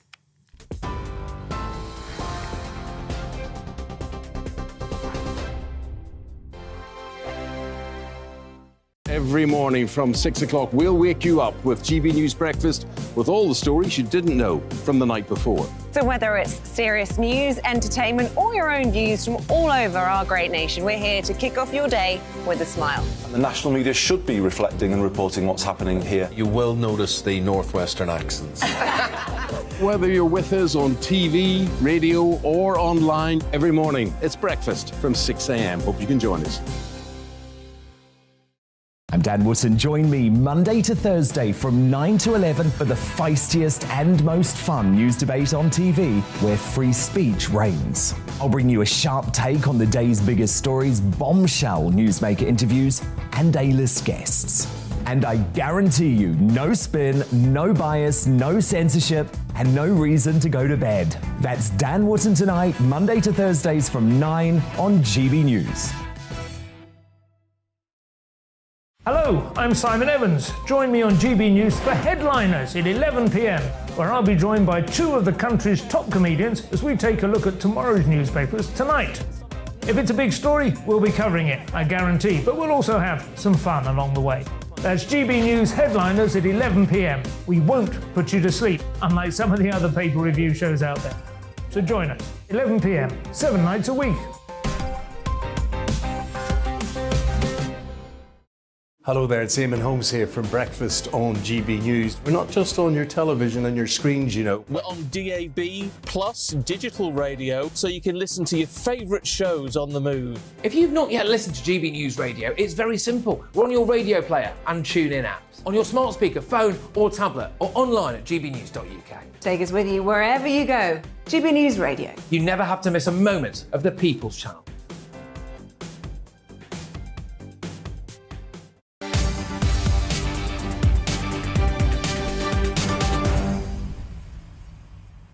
Welcome back to GB News Live. We've just been discussing that new agreement with migrants reached with France. Let's go to the House of Commons now. The Home Secretary answering questions from MPs. Thank you, Mr. Speaker, once again then. The Home Secretary said that the public want the police to be tackling crime. Yet the department has cut the number of police officers and has left the Islamophobia increase over the last 5 years. Year after year, Home Office figures show that the British Muslims are victims of the highest number of hate crimes. So this Islamophobia Awareness Month, will the Home Secretary take any steps to root out this insidious hatred which impacts our British Muslim community? Minister. There's a cheeky two-part question there. In relation to police numbers, can I remind him that in his own area we've already recruited 804 new officers, and there will be lots more coming in this space. In relation to religious hate crimes against Muslims, I know my honourable friend is working hard in this area. I'd like to remind him that it is this government that has done more than any other to tackle anti-Muslim hatred. We have provided extra money, over £4 million between 2016 and 2022, to monitor and combat anti-Muslim hatred. And I remind him also, in addition, the Home Office allocated £24.5 million to protect mosques and the Muslim faith schools through the Places of Worship Protective Security Funding Scheme. In May 2022, a new Muslim faith schools protective security scheme will also be delivered this year. This government is thoroughly committed to stamp out this evil crime. Number 4, Mr. Speaker. Home Secretary. Thank you, Mr. Speaker. The Independent Police Remuneration Review Body makes recommendations to the government on the pay and allowances for police officers. In July, we announced that we had accepted the review body's recommendation to award a consolidated increase of £1,900 at all pay points with effect from the 1st of September, targeted at the lowest paid to provide an uplift of up to 8.8%. Jonathan Edwards. Mr. Speaker, police officers inform me that they have faced a 20% real terms pay cut over the last decade. And there seems to be a particular problem with new recruits. My local federation tells me that some of their officers are using food banks, and that a potential new recruit decided to continue his career with a fast food chain because he'd been offered a pay rise. Does the Secretary of State admit that it is a real problem in terms of pay remuneration for police officers, professionals who put their lives in danger on our behalf? Well, the government does recognise that increases in the cost of living are having a significant impact on the lower paid, and it's within that context and after careful consideration that we chose to accept in full the review body's recommendations to award the consolidated increase, as I mentioned in my main answer. We want to ensure that there is support for our officers who play a vital role in this country. Boris Johnson.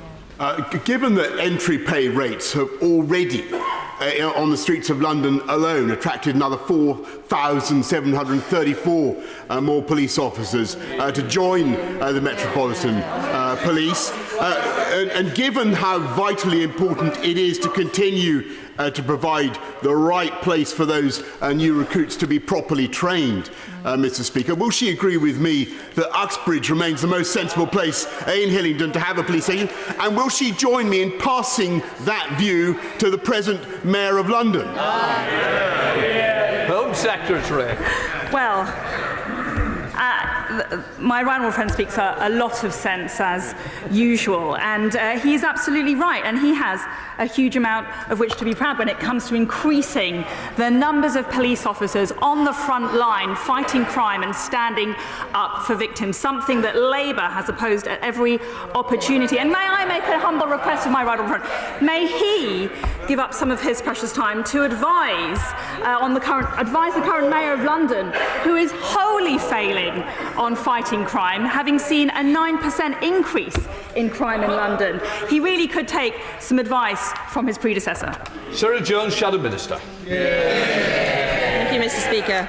New statistics published today reveal that the mini-budget cost even more than we first thought, a staggering £30 billion. This comes on top of 12 years of austerity, which has seen real terms pay cut for police and staff, thousands of jobs lost, and prosecutions plummeted. The Home Secretary was in the Cabinet and the Policing Minister was number 2 in the Treasury at the time of the mini-budget. Will they both now apologise to our police for the damage they have done? Home Secretary. The government government is clear that policing must have a modern pay structure that recognises and rewards skills and competence rather than time served. And it's in line with that approach that chief constables have the discretion to pay an officer a starting salary of between £23,556 and £26,682, depending on qualifications and experience. The settlement is fair. We want our police officers to be empowered and strong in the fight against crime. Helen Hayes. Question number 5, Mr. Speaker.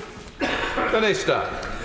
Thank you, Mr. Speaker. The government is determined to reduce neighbourhood crime, and I'm pleased to report to the House that since 2019, neighbourhood crime has reduced by around about 20%. Of course, it's up to chief constables to decide on their level of PCSO officers that they may choose to recruit, but the House will be aware we're in the process of hiring an extra 20,000 police officers, after which we will have a record number of uniformed officers serving.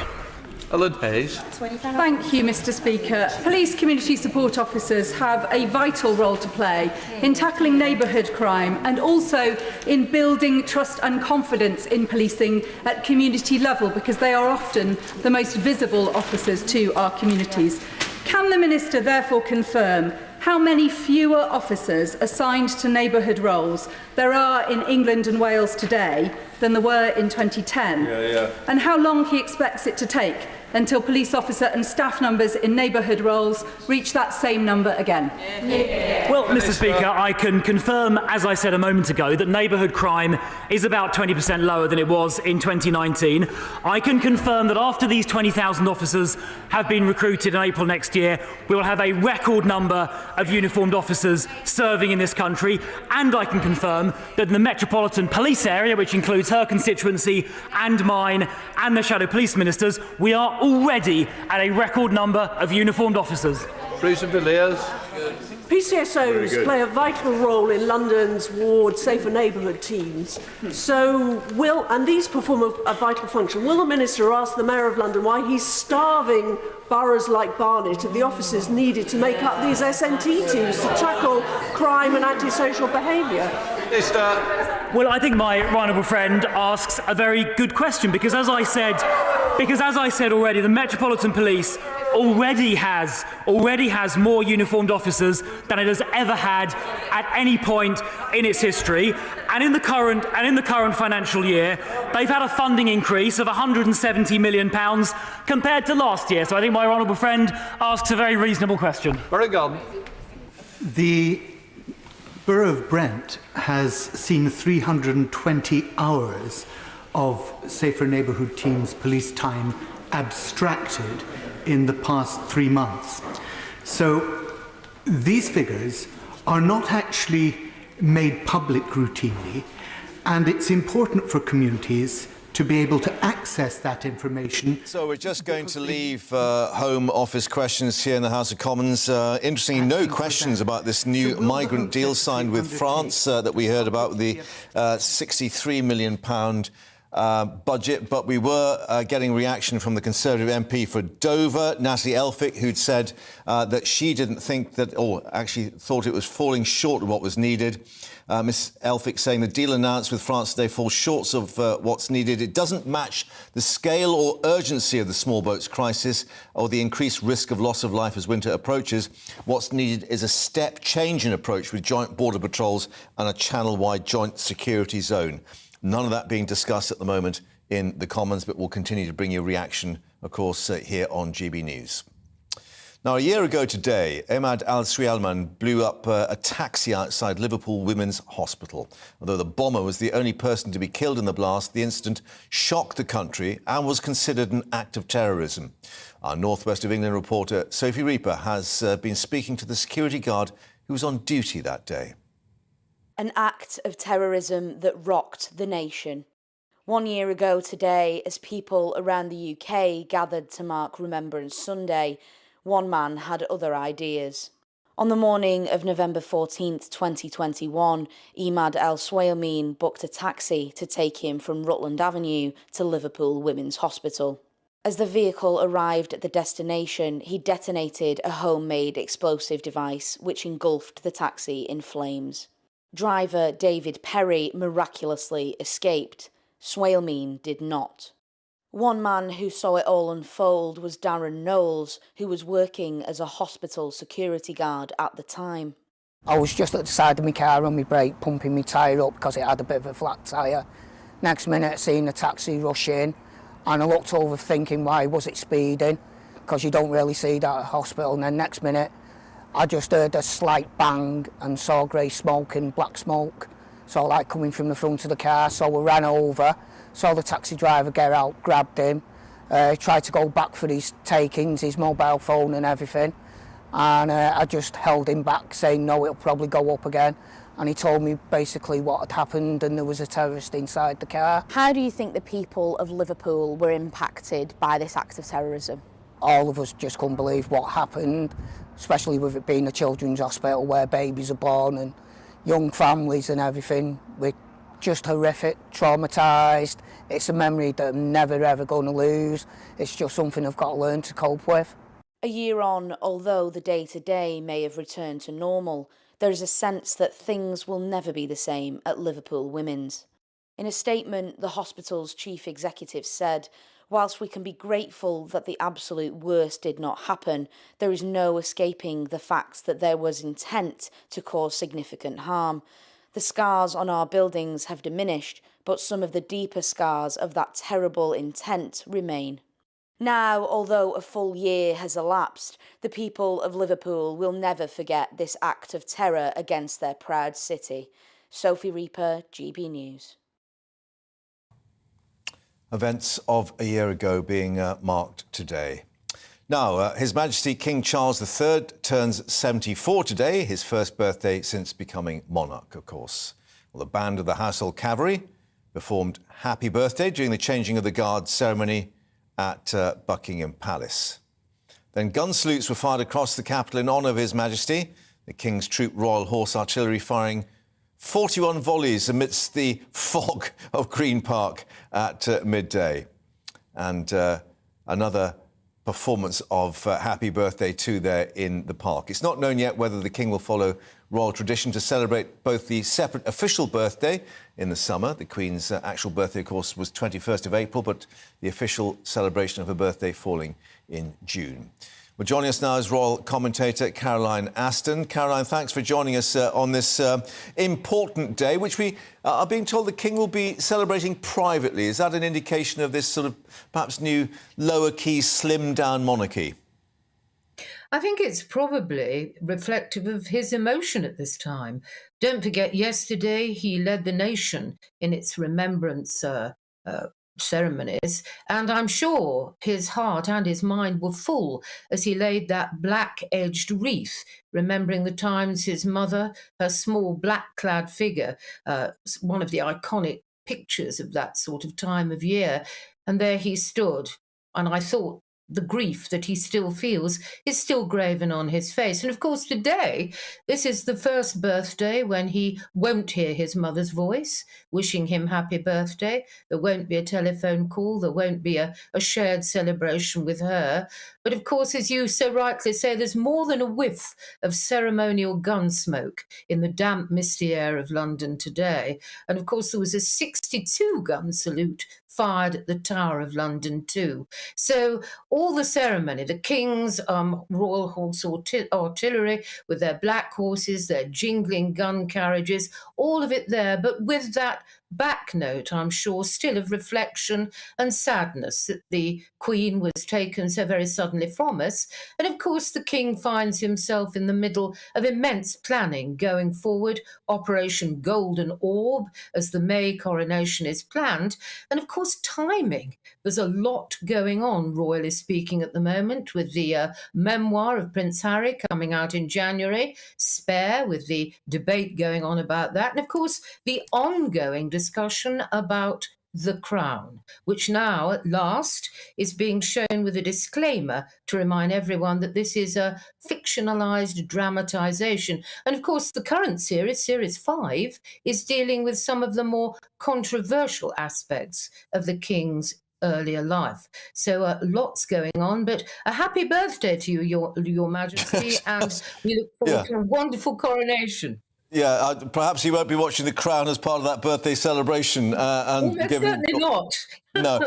Sure we just saw the official portrait that's been released as well as part of this birthday celebration of him in, we think it's in Windsor Great Park, with the news that he's officially becoming Ranger of Windsor Great Park 70 years after his father. And I suppose we should reflect that it wasn't just his mother, the Queen, that he lost, but his father as well. A double blow to him, really.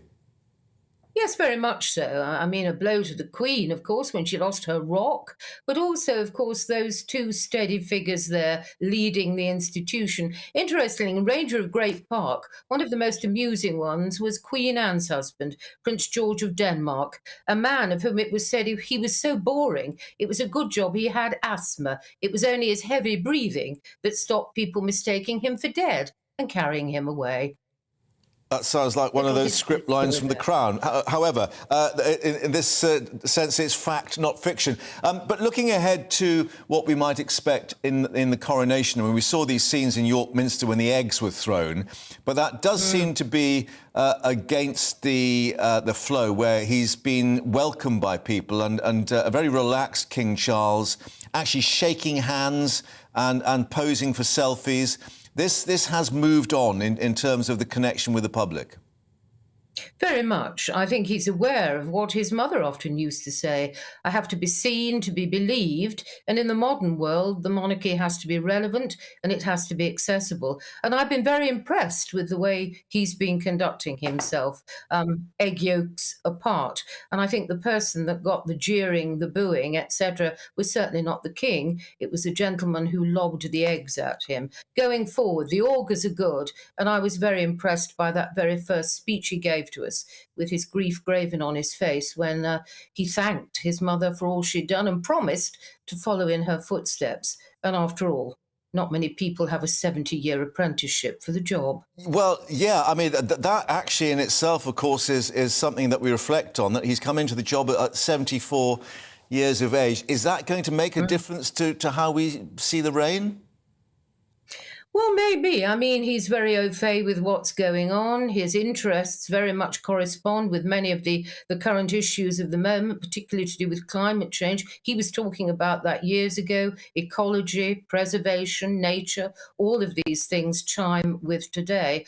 No, I think going forward it's going to be very good. And of course, the Queen became the grandmother of the nation. Well, we now have a real grandfather leading the nation.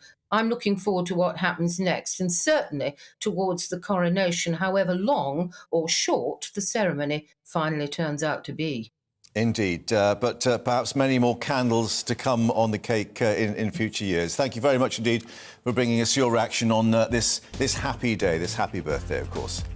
Well, thanks for being with us. You're watching GB News Live. More coming up with reaction on that migrant deal between Britain and France throughout the afternoon, particularly with Patrick. He's got all the reaction for you. But first, let's get an update on the weather.